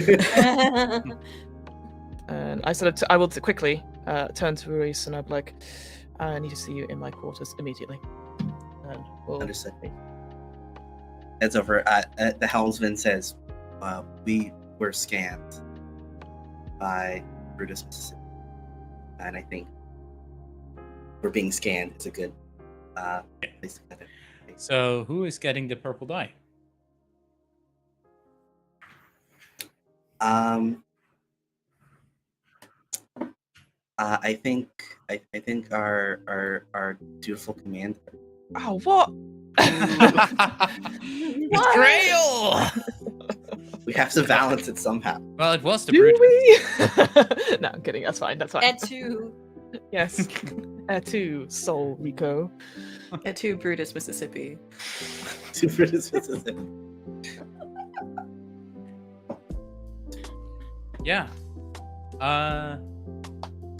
Oh, I think I know how we can spice that up a little, because I figure that Lieutenant Lib would have been like they're enough in on this thing to know what had just transpired. Mhm. So as this happens, we see Lieutenant Lib stand up, turn to one of the junior comms officers. Anson, go ahead and take the comms. I have some pressing business as they walk out of the bridge down one of the elevators, and we flash forward to them standing in like the astrometrics, going through specific communications logs, and then a single thing pops up connecting to a shadowy figure. Let's say played by Fiona. Oh, sure. Hello. Sorry, let me change my position. Okay, shadowy figure.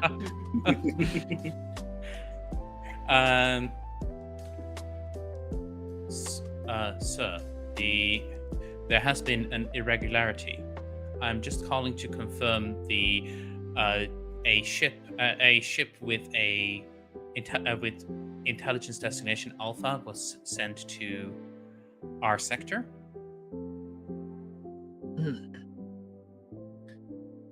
No news on this. What do they want? That seems interesting. They seem to be very clear that they were sent by command. Nothing of that sort, then? Are all the plans in place for last resort protocols? Automatic self-destructs are still an option. The artifact must not fall into the wrong hands. Indeed. You understand that any information about the artifact, any people that possess it or pass it on to, must also be eliminated from the situation. Is that clear? I understand.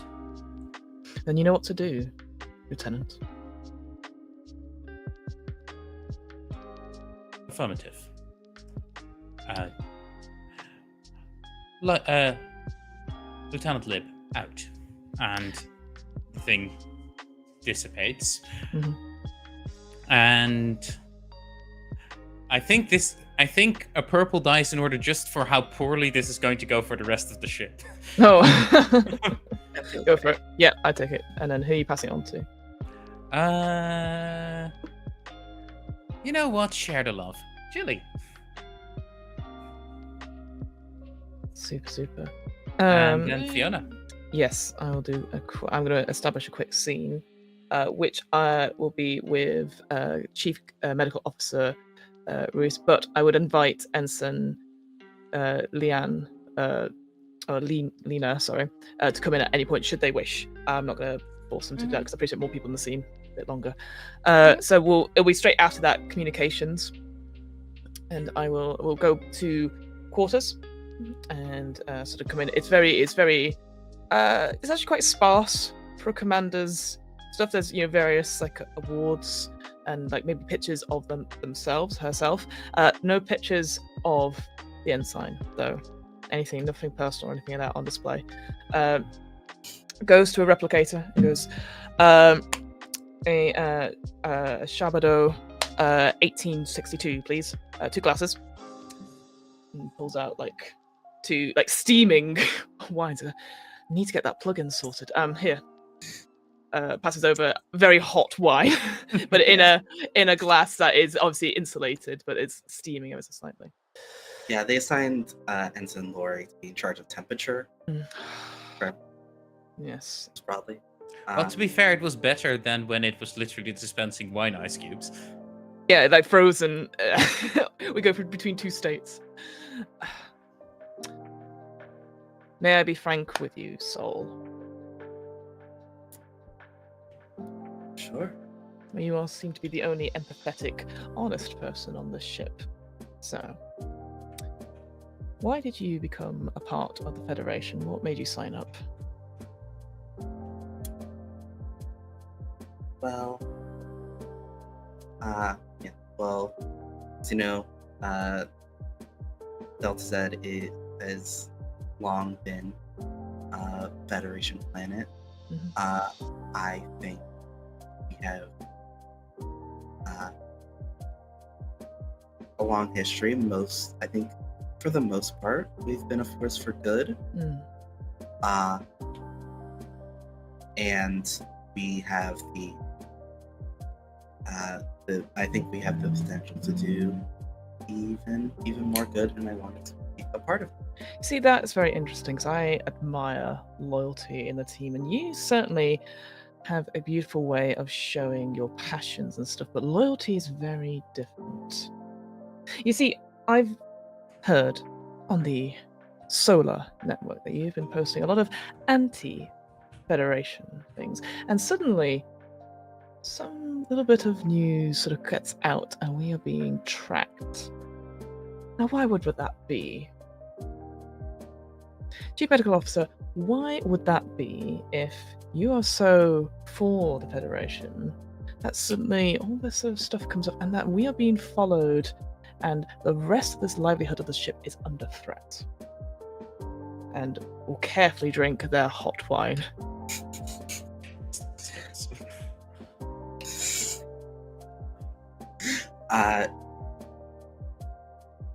She says, well, I don't know about that.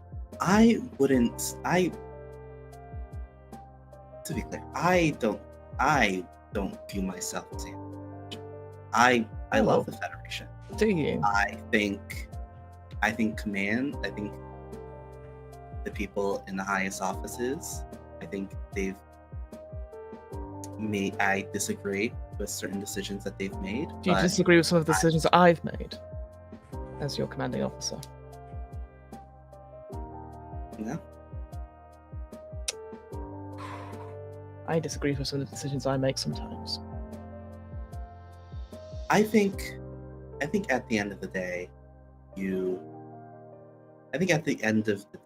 mean well, and while there are some things, certain things don't turn out as well as we have hoped. I think on the whole, it's been positive. You know, we have to make mistakes to learn from them. A glowing review there, medical officer.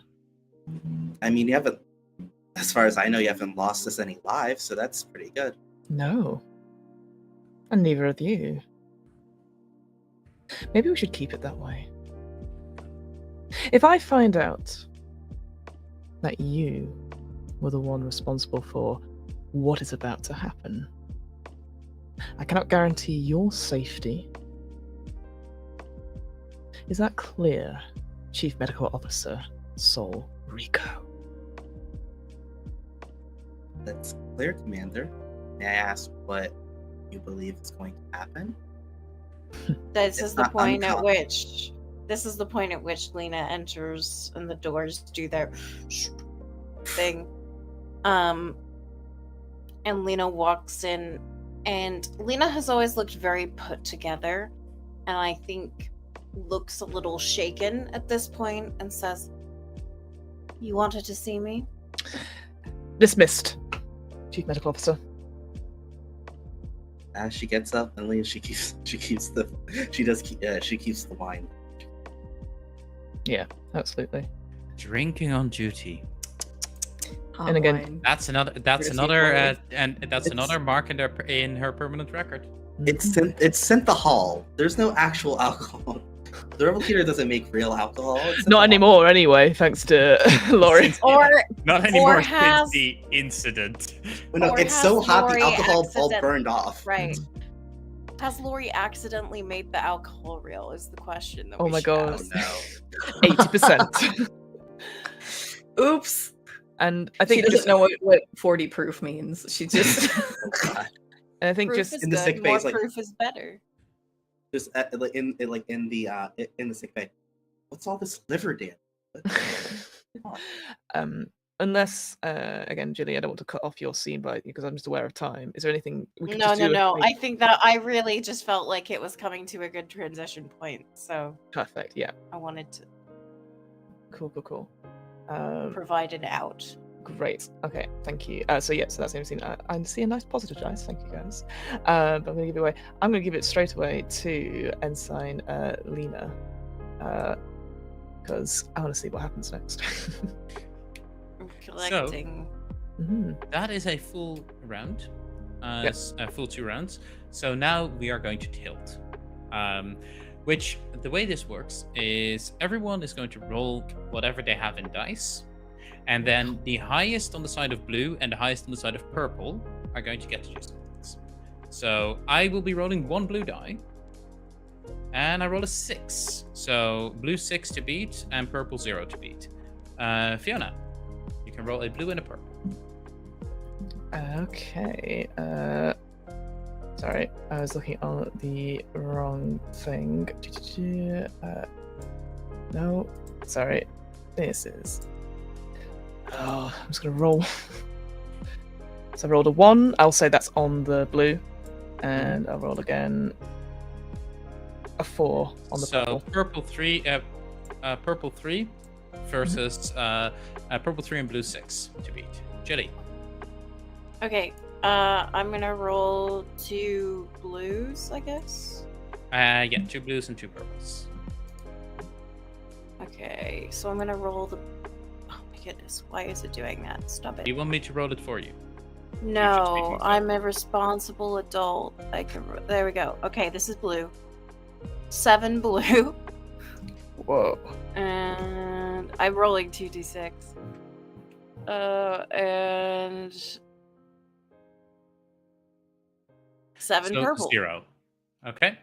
So we still have 3 and 6. Ghostie, roll a purple and a blue. Okay, I'm gonna roll purple first, the 5, Mhm. and then a blue, a 1. So purple 4, Ghostie and me are currently in the lead. Ruiz, you get to roll 2 purples. By the way, I can roll the actual Yay. dice if people don't have the dice unlocked. I can't figure out how to change it, but Bottom Yeah. of the screen. Yeah, Bottom of the screen. it's all click on keys the, on the screen. So and click on the get more themes. But Ruiz, you want me to roll for you? yes, please. So we have Okay. Okay, so Ruiz and me get to go because Ruiz just rolled an 8 purple. So that's 6 blue for me, 8 purple for Ruiz. Now what happens is all of these dice are going to go bye-bye. And then we will roll for the the tilt, and we're going to select 2 tilts that can apply to the scenario. We're rolling up a total of 10 dice. Yes, there should be 10 dice remaining. So the way this is going to work, Ruiz, you rolled higher than me, so you get to go first. Look at the tilt table, which is to the right.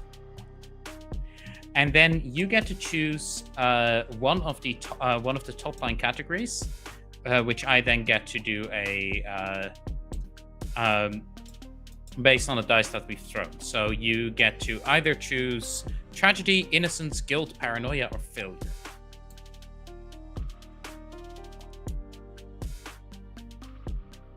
okay.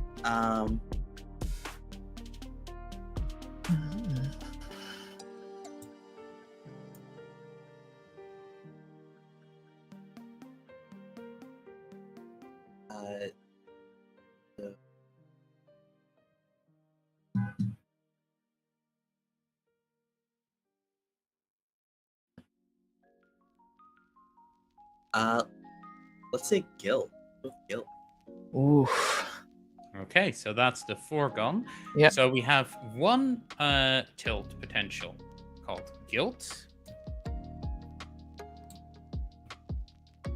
Guilt. And we'll see what that tilt will entail.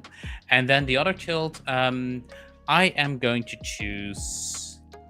You know what? With how things are going on this ship, I'm going with 5, paranoia. So we'll have paranoia. And now, Ruiz, you get to establish a detail for paranoia based on the dice we have left. So For the audience, Ruiz gets to choose from 2 people cross paths and everything changes. What seems like dumb luck isn't. Things are afoot, not a leg. Somebody is watching, waiting for their moment. Or the thing you stole has been stolen. Okay. So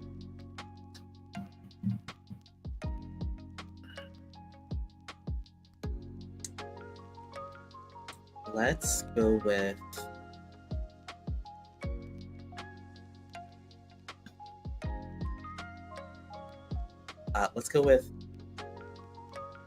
what seems like dumb luck isn't.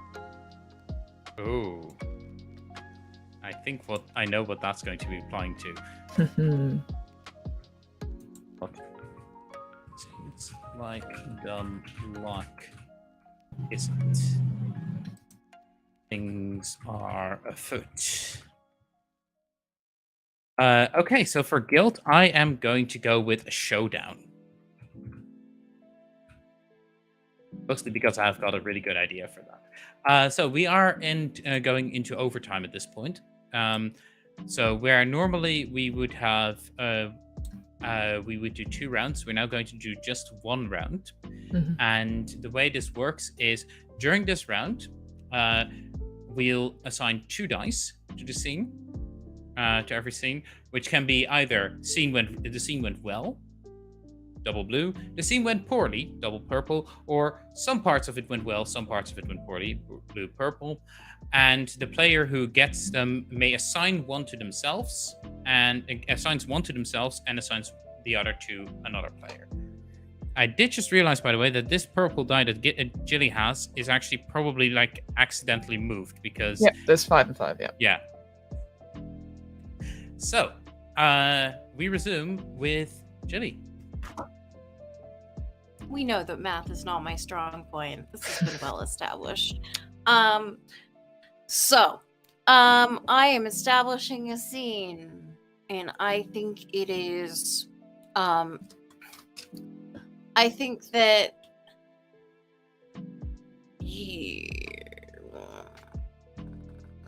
I wonder, so I think the scene that we see is we see Lena crouched in a Jeffries tube with a communicator. And what seems like dumb luck isn't? Yeah. And I think that perhaps, Lori, you have been assigned to go fix something that maybe didn't actually need to be fixed. But you were being perhaps kept out of engineering for a bit. And you just hear, you kind of like the hiss of the Jeffries tube opening. I mean, it's not pressurized, but you know what I mean? Like the Hiss of the door. The sound of it, yeah. Yeah. And you just hear Lena's voice go, I did as I was told. That should be enough. But I have to return to duty. Lena? Yes. What you doing in there? My communicator was malfunctioning. I was attempting to see if I got better service inside the Jeffries tube. Wouldn't that, like, be the opposite? Have you It's studied like, communication technology in engineering class? I took an elective like 4 years ago. And what marks did you receive on your final exam? I don't remember. Don't want to talk about it. Okay, yeah, maybe. Okay, you know more. You obviously know more. I'm sorry. Oh, I didn't wouldn't mean to say that. question your competency at all. I just well, who were you talking to? That was a very mysterious Nobody. The message or something communication there. was bad. When the signal goes, you can't talk to anybody at all. That's part of the device. Okay. Yeah, but I mean, it seems like you were talking this. Were you practicing call? One does not need to practice calls. I was attempting to communicate, and the communication device did not work. Do you want me to look at it? I do not. Okay. I mean, You know, do I you need used to help play getting in out of the here tube? in this Jeffries tube. You know, did you know that it takes exactly 10.7 seconds to crawl from this section to that section of the Jeffries tube? I used to engage in races. I did not know it took exactly 10.7 seconds to get from one end of the tube to the other. Well, now you know. Did you want to have a race? I'm confused. That does seem to be a common problem. Yeah. Anyway, did you need to do something here, or were you just? I was just attempting to get better service. I should return to my duties, as I assume should you. I did notice, by the way, that the replicator on level deck 12 subsection 3 is very good at Cheerios. Really? I'm getting a break soon. I probably need to go check that out. I think we can end this. Okay, bye. There's just like a long silence, and neither of them moves. Bye. Yeah, and then that's the end. Yeah. So, 2 purples. Yeah. Who's getting the second purple? Because one is going to Gilly. I did this to myself.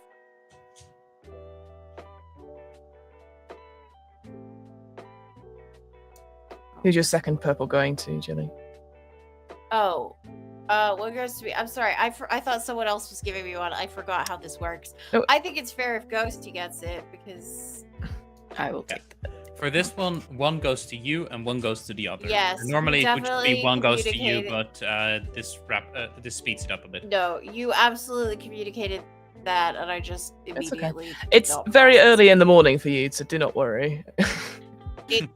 Now grand old 7:09 in the morning. Cheers. Good lord. Ghostie.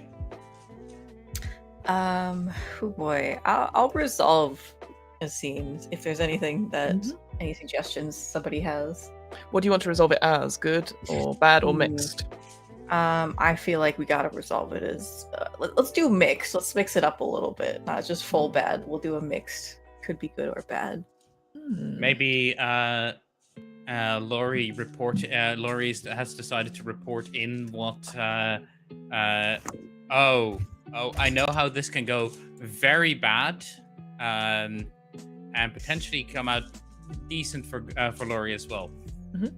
If she ends up reporting it to Lib. Oh, okay, yeah. Was a mysterious call, and she doesn't. Well, know it anything is about communication. Yeah, she needs to go ask somebody. So I think Laurie walks into the room with a bowl of Cheerios, from the replicator on deck 12 subsection C, and is just like, "Hey, Lib, I have a question." That is allowed. What is your inquiry about, Anson? So I was working on the hot wine problem, and I overheard Ensign Lena in one of the Jeffries tubes making a call, and she said that it was like to get better signal or something, but that's wrong, right? Like you wouldn't get better signal in there. Which Jeffries tube was this? It was the one by the commander's quarters, the one that does the hot wine. Right. That would be Jeffries tube Alpha 611. She pulled out a map. Yeah, that one. Right. Alpha 611. Well, that is interesting. As It's like a really mysterious message too, but like she claimed she wasn't talking to anyone. Is there a possibility that like you could like figure out who she was talking to? It felt kind of weird. Computer, throw up computer Alpha 611 communications logs, and you see stuff starting to flow over a screen as they're looking at it. Right. Pop quiz, Ensign. Oh shoot, I'm bad at those. Which system does Jeffrey's Tube Alpha 61 supply? Which systems does Jeffrey's Tube Alpha 61 give access to? I know this. I know this one. It's No point it's scoring part definitely answers. it's definitely life support. There is a life support component there, correct. However, not the answer I was looking for. Shit. For your information, and I will make a mark in your record of your lack of in-depth ships studies, I will be recommending you for a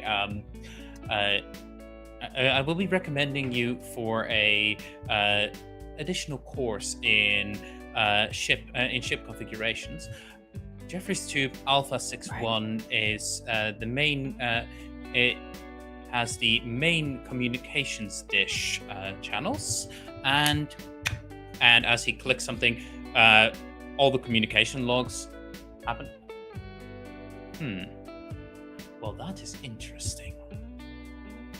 What's interesting? She's like over your shoulder, like. What's interesting?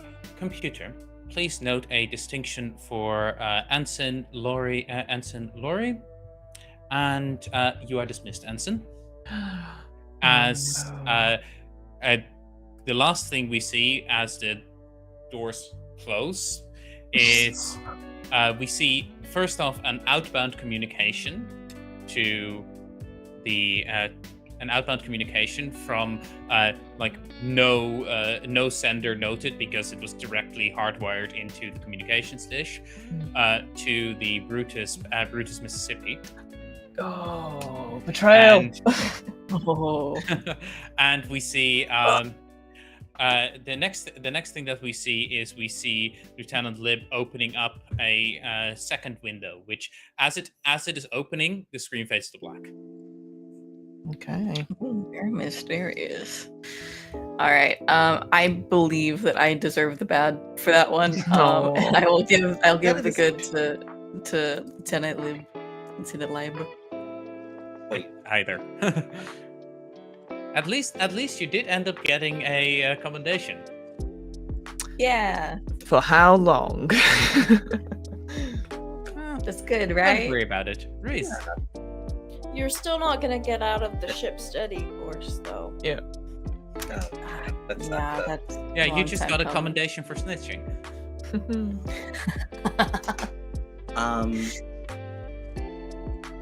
Okay, so I'm just gonna go ahead and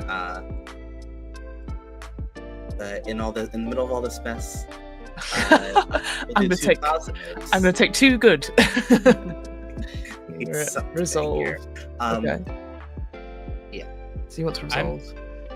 If we're establishing and it's positives, especially for what is about to happen in my scene, Sol might have. Hey, this is partly Fiona's fault. I didn't do anything. But as we're establishing for Sol's scene, Sol has just been informed that the commander is very strongly looking at her, and it seems like it might be time to make herself scarce. So could Sol's scene maybe be in the where the escape pods are, trying to get away from this situation? The hold, perhaps the cargo hold, trying to find a shuttle to. Yeah, that's the word I'm leave. thinking of. Shuttles to get out there. Yeah. To the shuttle bay. Hey, there you go. You got there. We know. Yeah, Trek try to- stars. Try to hop over to the Brutus, Mississippi, and claim amnesty. Oh. Yeah, she's got one of those cylindrical duffel bags, and she has adjusted her communicator like through the days, like she does have an engineering background as well as medical. So she is currently hiding communications to the Brutus, Mississippi, like hiding it through like subspace, just like background Nebula static. Yeah. I think as you're maybe preparing a shuttle, one of these sort of shuttle bay sort of ensigns, they're sort of like, Chief Medical Officer, sorry, I didn't realize you were. Have you booked this one out? Are you off on a little trip? Yeah, sorry, it's an emergency. Sorry. Did you fill out the paperwork? Just because they get on my back if you've not filled out all the paperwork. Don't worry about it. It's all being processed. Someone over on the Bruce Mississippi is currently dealing with a certain respiratory infection. Oh, that nice. I Need a lung wrote transplant. some papers on. Oh, you are the best. You are the best in the galaxy. Do you want I'm some help doing with my your bag? third lung transplant in the day. Oh wow! Well, do you want some help with your bags? I can at least get you on safely. Oh no, that's fine. I've got my supplies and everything. I'll be good. And I've got my piloting credentials. I really appreciate it. You are so talented. Like you did that bit of engineering. You got your pilot's license. I'm just in awe of you. Yeah, jack of all trades. I remember. I remember you. Sovac, you were doing a bit of biochemistry back in the day, some shuttle engineering. I'm so glad you remember me. Not many people remember me. I just hang around here making sure the shuttles are booked in and out and make sure they come back on time because they've got a little limited time for them to come back, and if they go missing, you hear from up top. Yeah, no, it's boring, but it's an important job that someone did. Oh well, I mean, I wouldn't say it was boring. It's just it's nice and stable. I like how nothing ever goes, and if anything changes down here, so. Yeah, that's great. Stability is good. That's necessary on the start. Oh, so when should we expect? When should we get you? When are you expected back? Just so I can make a log. I should be back at about 1600. 1600. Okay, I'll make a log. And if it needs to take longer, I will inform the commander. Great. I'll just put it into the system. Oh, great. Well, I'll just put it in the system that you're taking this one out then. It's all no problem. Yeah, sure, that's fine.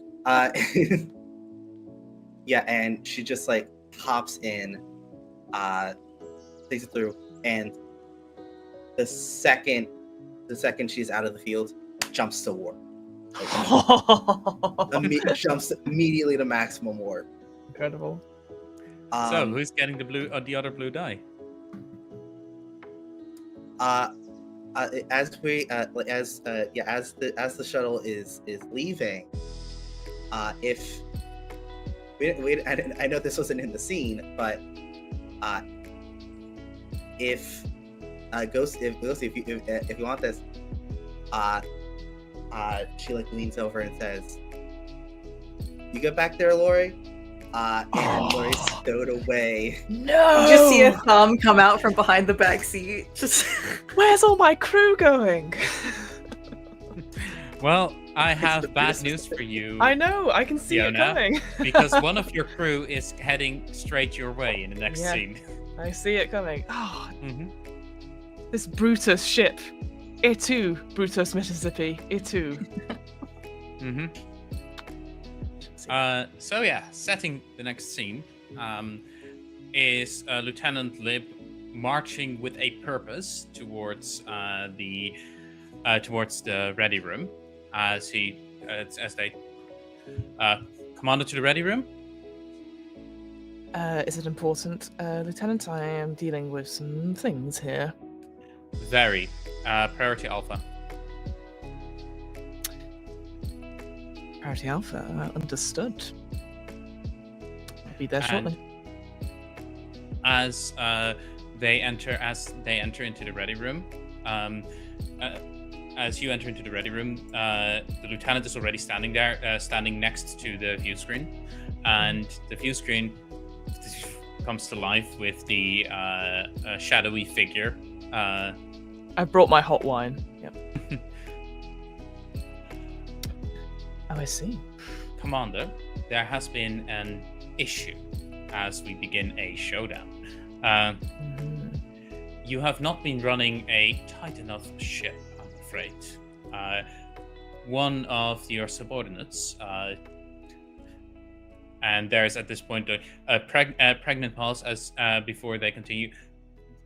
Your ward, in fact, seems to have betrayed the mission.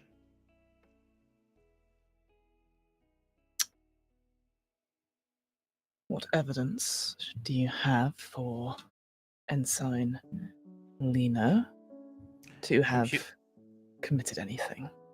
Computer, message log 516, Charlie. And a like shimmering figure of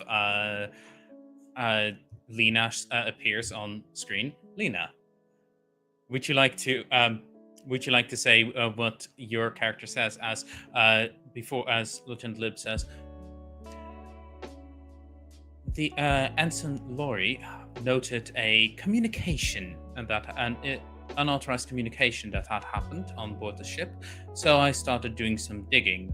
Your ward has been in regular contact via encrypted and via encrypted backdoor channels, and then the click thing starts playing.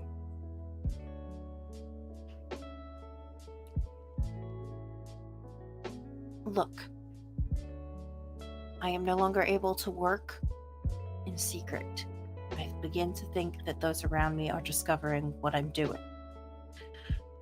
I have done as you asked and opened the artifact, but it was not as it seemed. I fear that soon I will be unable to hide what is happening. I need to end this mission. I've been doing as you ask. Please, this must cease. And click. And Commander, your services to the agency have been very valuable, and so I am willing to give you one chance. Oh, how generous! You may want to make your way to the escape pods. As at this point, we start beginning to fade to black as Lieutenant Lib turns towards the computer and says, "Computer, override Sigma 53 Pi. Collision course with the Brutus, please, and override the warp drive. Override the warp core. Overload the warp core. I'm wording." And then we fade to black, and that brings us perfectly into Fiona's scene. Do you not need to do your dice first? Well, yes, that is the in between there. So I'm not deciding which dice I get. I feel like at least one purple needs to be in there. Has to, yeah. Agreed. All right, let's do a mix. Thinking mix. Let's We'll do a mix. Yep. Yeah. Very well. I'll take a blue, and Oh my god, Liv's gonna get away with this. No, I know. I'll give a purple to, you know what, Ruiz, because I kind of want Ruiz to actually get away scot-free here. Mm-hmm. So more purples are good for that. And then it's Fiona. Fiona, it's your scene. All right. Well, we fade back up from black in the same scene. Keep in mind the last die is wild. Wild. So you get to choose whether it's purple or blue. Okay. I think I'll keep it both of them as mixed. So give it a mixed result because I think that's only fair, possibly. So as you go back to this sort of thing, and I'm like, Lib, really? You know, it wasn't the ensign that gave it away. It was me. Commander. Oh. In that case, it would behoove you to make your way to the escape pod so that you can stand trial. Stand trial. God, it's been fun, hasn't it? Years of like just skimming off the top, having a few extras here and there. Those erase mission logs, do you know what they contained? Do you know what that chest had in it? I am sure you are going to elucidate. I am. You see, that chest contained a seed. A seed, if planted on any planet, would terraform so that new life could begin. Whether the planet was dead or if it was already in fruition, we could have the ability to start life. I'm very proud. That is against Federation Protocol Exactly. 5-6 Bravo. Yes, yes, I know. Meddling in organic life is not allowed. Mm-hmm. Khan! Poor Ensign Lena. She did everything she could. And you know, I understand now. I understand. Like, I wasn't necessarily doing it for the money or for fame or glory or even getting up to this high ship. I was doing it for a thrill. That is illogical, Captain. Oh, God. This is the jazz concert all over again. I see. It is human to make mistakes. It's not a mistake if you want it to happen. So let me put this to you, Lieutenant. I'm happy for my team to go away through mistakes that I have made. I have come to realize that maybe I am not the good guy in all of this. And neither are you, and neither is shadowy organization. I'm so glad you get to meet, by the way. I only had them on orienteering when they showed us the holodeck. There's a twist, a slight twist of their head, as if like a cat or a dog who's making it hearing something that doesn't quite add up, and before Lib just simply replies, "Sorry, good or evil? There is no good or evil. There's just programming and orders." Indeed, there's programming and orders. But there's also monologues. See, as I've been talking, I've made sure that all the important people are off the ship, so it's just you and me. And, well, I could go and try and get onto an escape pod, but there's no point. You'll catch up with me, or the agency will, so maybe I've sent a little missive of my own to Brutus, Mississippi, to get out of the system. And for that, the self-destruct to explode maybe a couple seconds earlier. Cheers. In death, we do not part. And I am going to throw my hot wine over Lib. Yeah, so as the hot wine hits Lib, we hear klaxons and alarms as the ship starts making its way down against the Brutus, and then there is a flash, and I suggest that we'll see what comes out of this. Yeah. When we roll the aftermath. Exactly. I have some dice. Who would you like to give what die to? Oh well, I'm gonna give myself the bad die because that's fun, and because I'm gonna give my adopted child. I'm gonna give them a blue because they did all the heavy lifting. Okay. There you go. So the way it's going to go now, and I think based on all the dice I've seen rolling, I'll do the rolling for folks just so that we get nice blue and purple dice. The thing that we're doing now is we're going to be rolling for each of the players, and then we consult the aftermath table, and we can just go over do a quick what the outcome was, and then Well, we'll see what happens. So first off is Gilly. You attained 3 good dice and 2 bad dice. Yeah.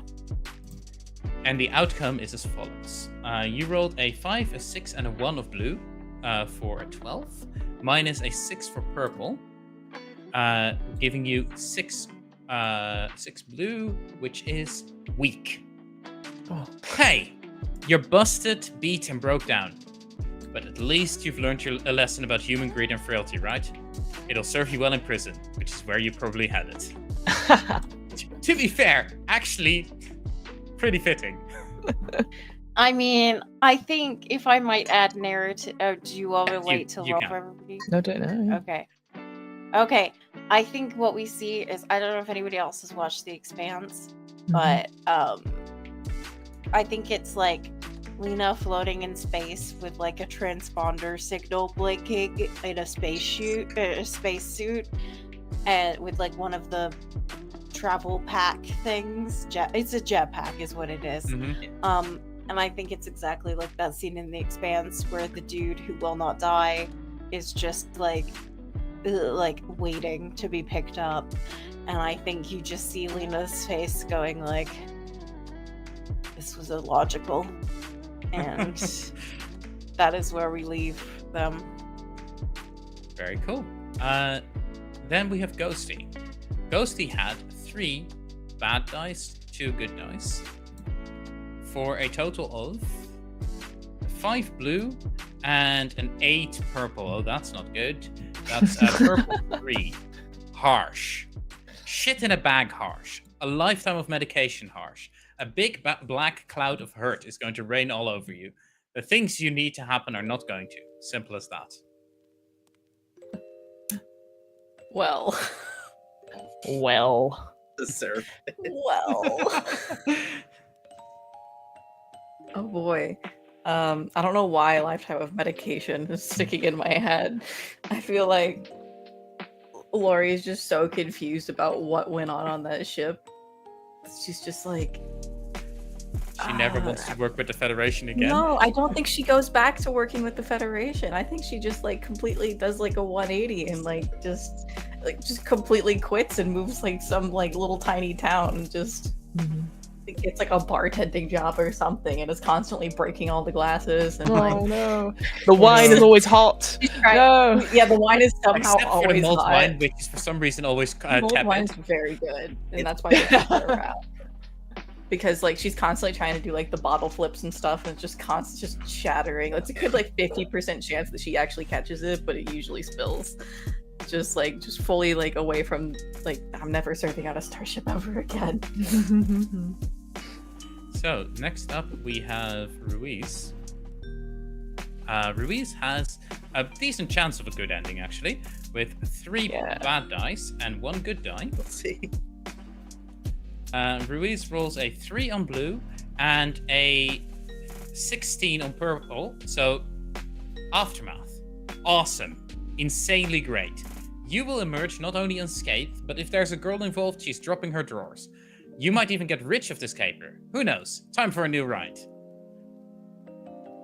It's for a very specific genre. I have a suggestion for what your aftermath could be. I'd love to hear. I have ideas. I want to hear what you. We'd essentially see the shuttle flying away, and we see one of the last things we see Sol opening up this box, and the gold light a la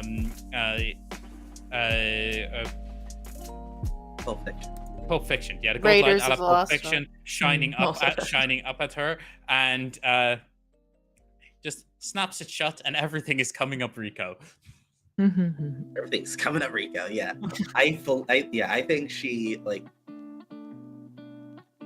fully commits, and after this is Joseph Mississippi. See, if Lib paid closer attention to the data, they would have noticed that her last captain was Captain Molasses, which is why she is going to her for protection. and she basically leverages handing in this egg, this like the seed, giving all this information, and with Molasses' help, gets her own commission. She is the captain of a medical ship, specifically that just only does missions of mercy, going from planet to planet, helping out in epidemics, natural disasters, all that stuff, and occasionally visiting the little dive bar that her former favorite ensign works at. Aw, your favorite? Aw. So for mine, things great class, but it's a little bit boring, Yeah. For mine, I have 3 good dice, which can either just all be ones or go really well. So let's see what happens. That's a 5, a 4, and a 3 makes it for a 12, which isn't awesome. It isn't what Soul got, but it's not too shabby. You've made it out with dignity intact through some fluke. There might even be a little profit or self-respect or something. Time to throw a little party for all your friends.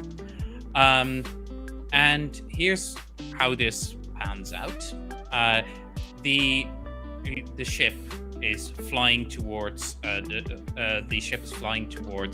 Brutus, Mississippi, as the computer is starting to sound increasingly more agitated.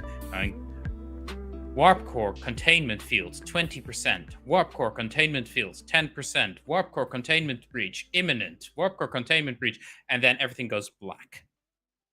And a second later, we hear a hissing sound as we see Lieutenant Lib stepping out of a pod in Federation headquarters.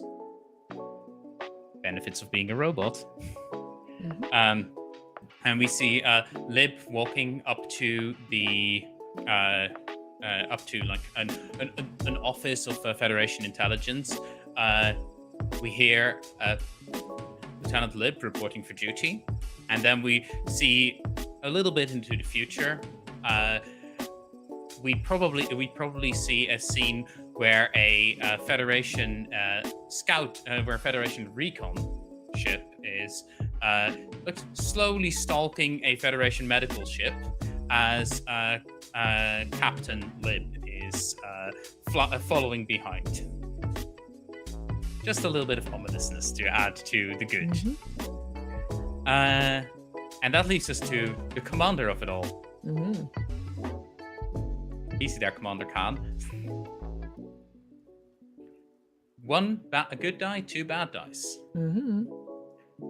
And actually, that's an 11 minus a 2 makes for a 9. A black 9 gives you nothing to write home about. Back to where you started. Maybe sore and broke, just like yesterday and tomorrow. You probably learned something, though, like how to do it right next time. Indeed.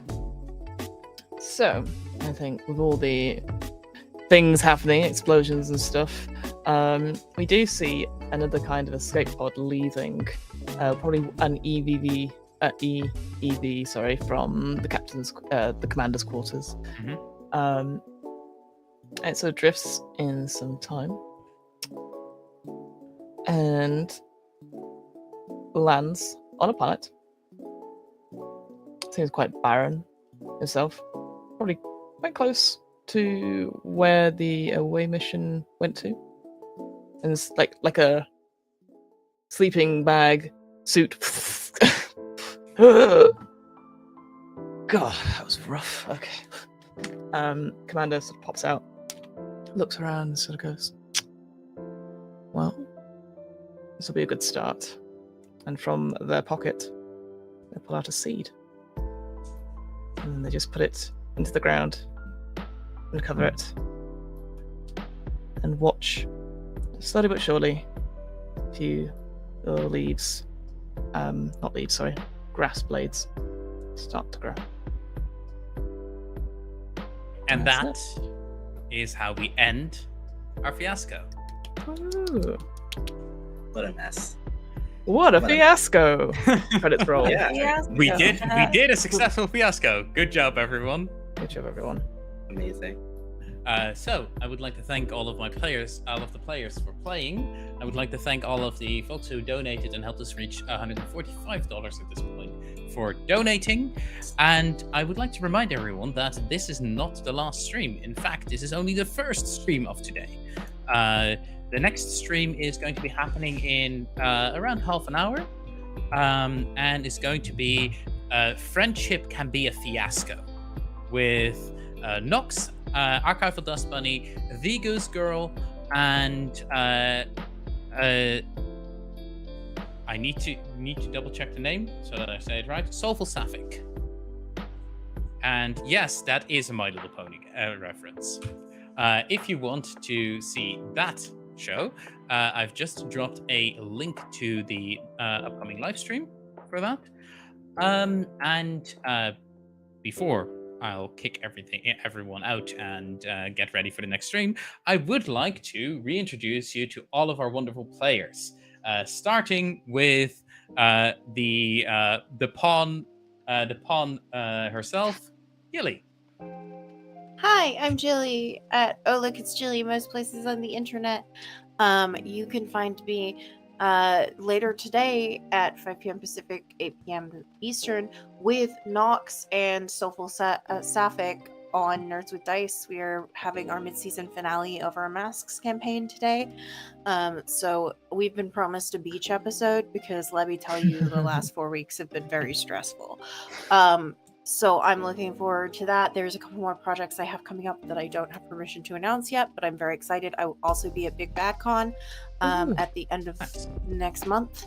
And signups for that, by the way, for events start today at noon Pacific, I'm reasonably certain. So if you are going to... Oh, sorry. No, go ahead. If you are going to that, keep an eye because you can sign up for 2 events today and then other stuff later. I'm not being sponsored by Big Bad Con. I just think it's fun.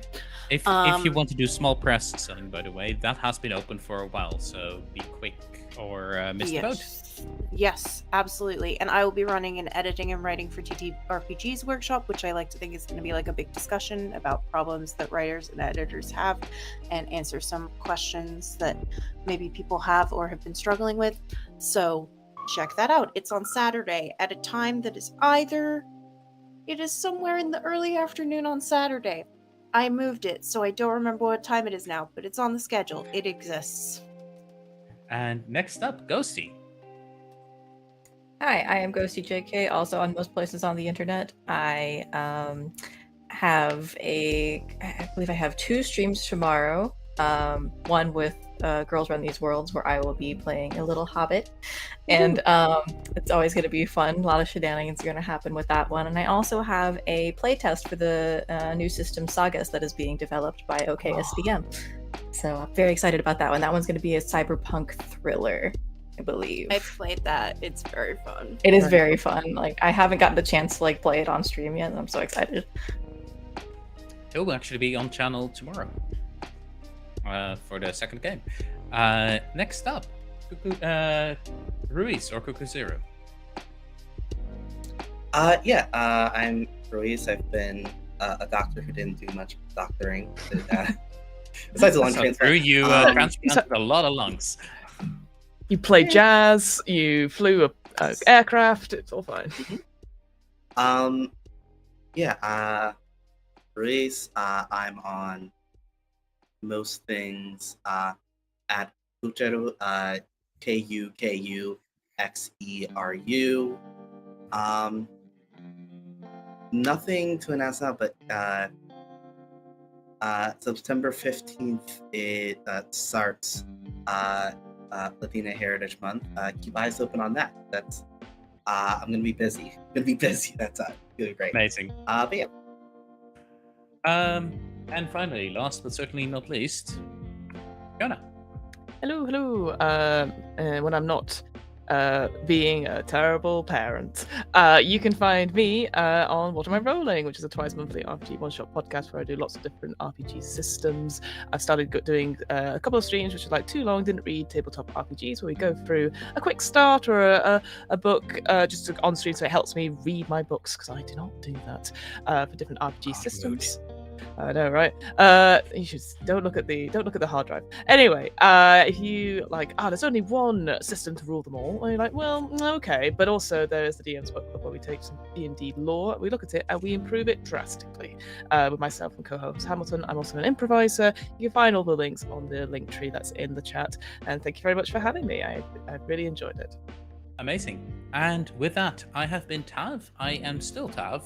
You can find me where Tavernauts are found, which is mostly on Twitter, Twitch, although I don't stream there anymore, YouTube, and Blue Sky. You can also go to tavernaut.tv, where I try to keep my links up to date. However, that is a link tree, that is a card that I should really be updating more. I just never have the time. But more than that, I want to give another shout out towards the Entertainment Community Fund, which is what we're fundraising for. Your support is essential in keeping Strike Resilience possible. So everyone who has donated so far, thank you so much. And everyone who's considering to donate, if you have it within the means, please. That would be absolutely lovely. With that all said, I need to set up for the next stream, so please join me in the next stream, which is going to be Friendship Can Be a Fiasco. See you there.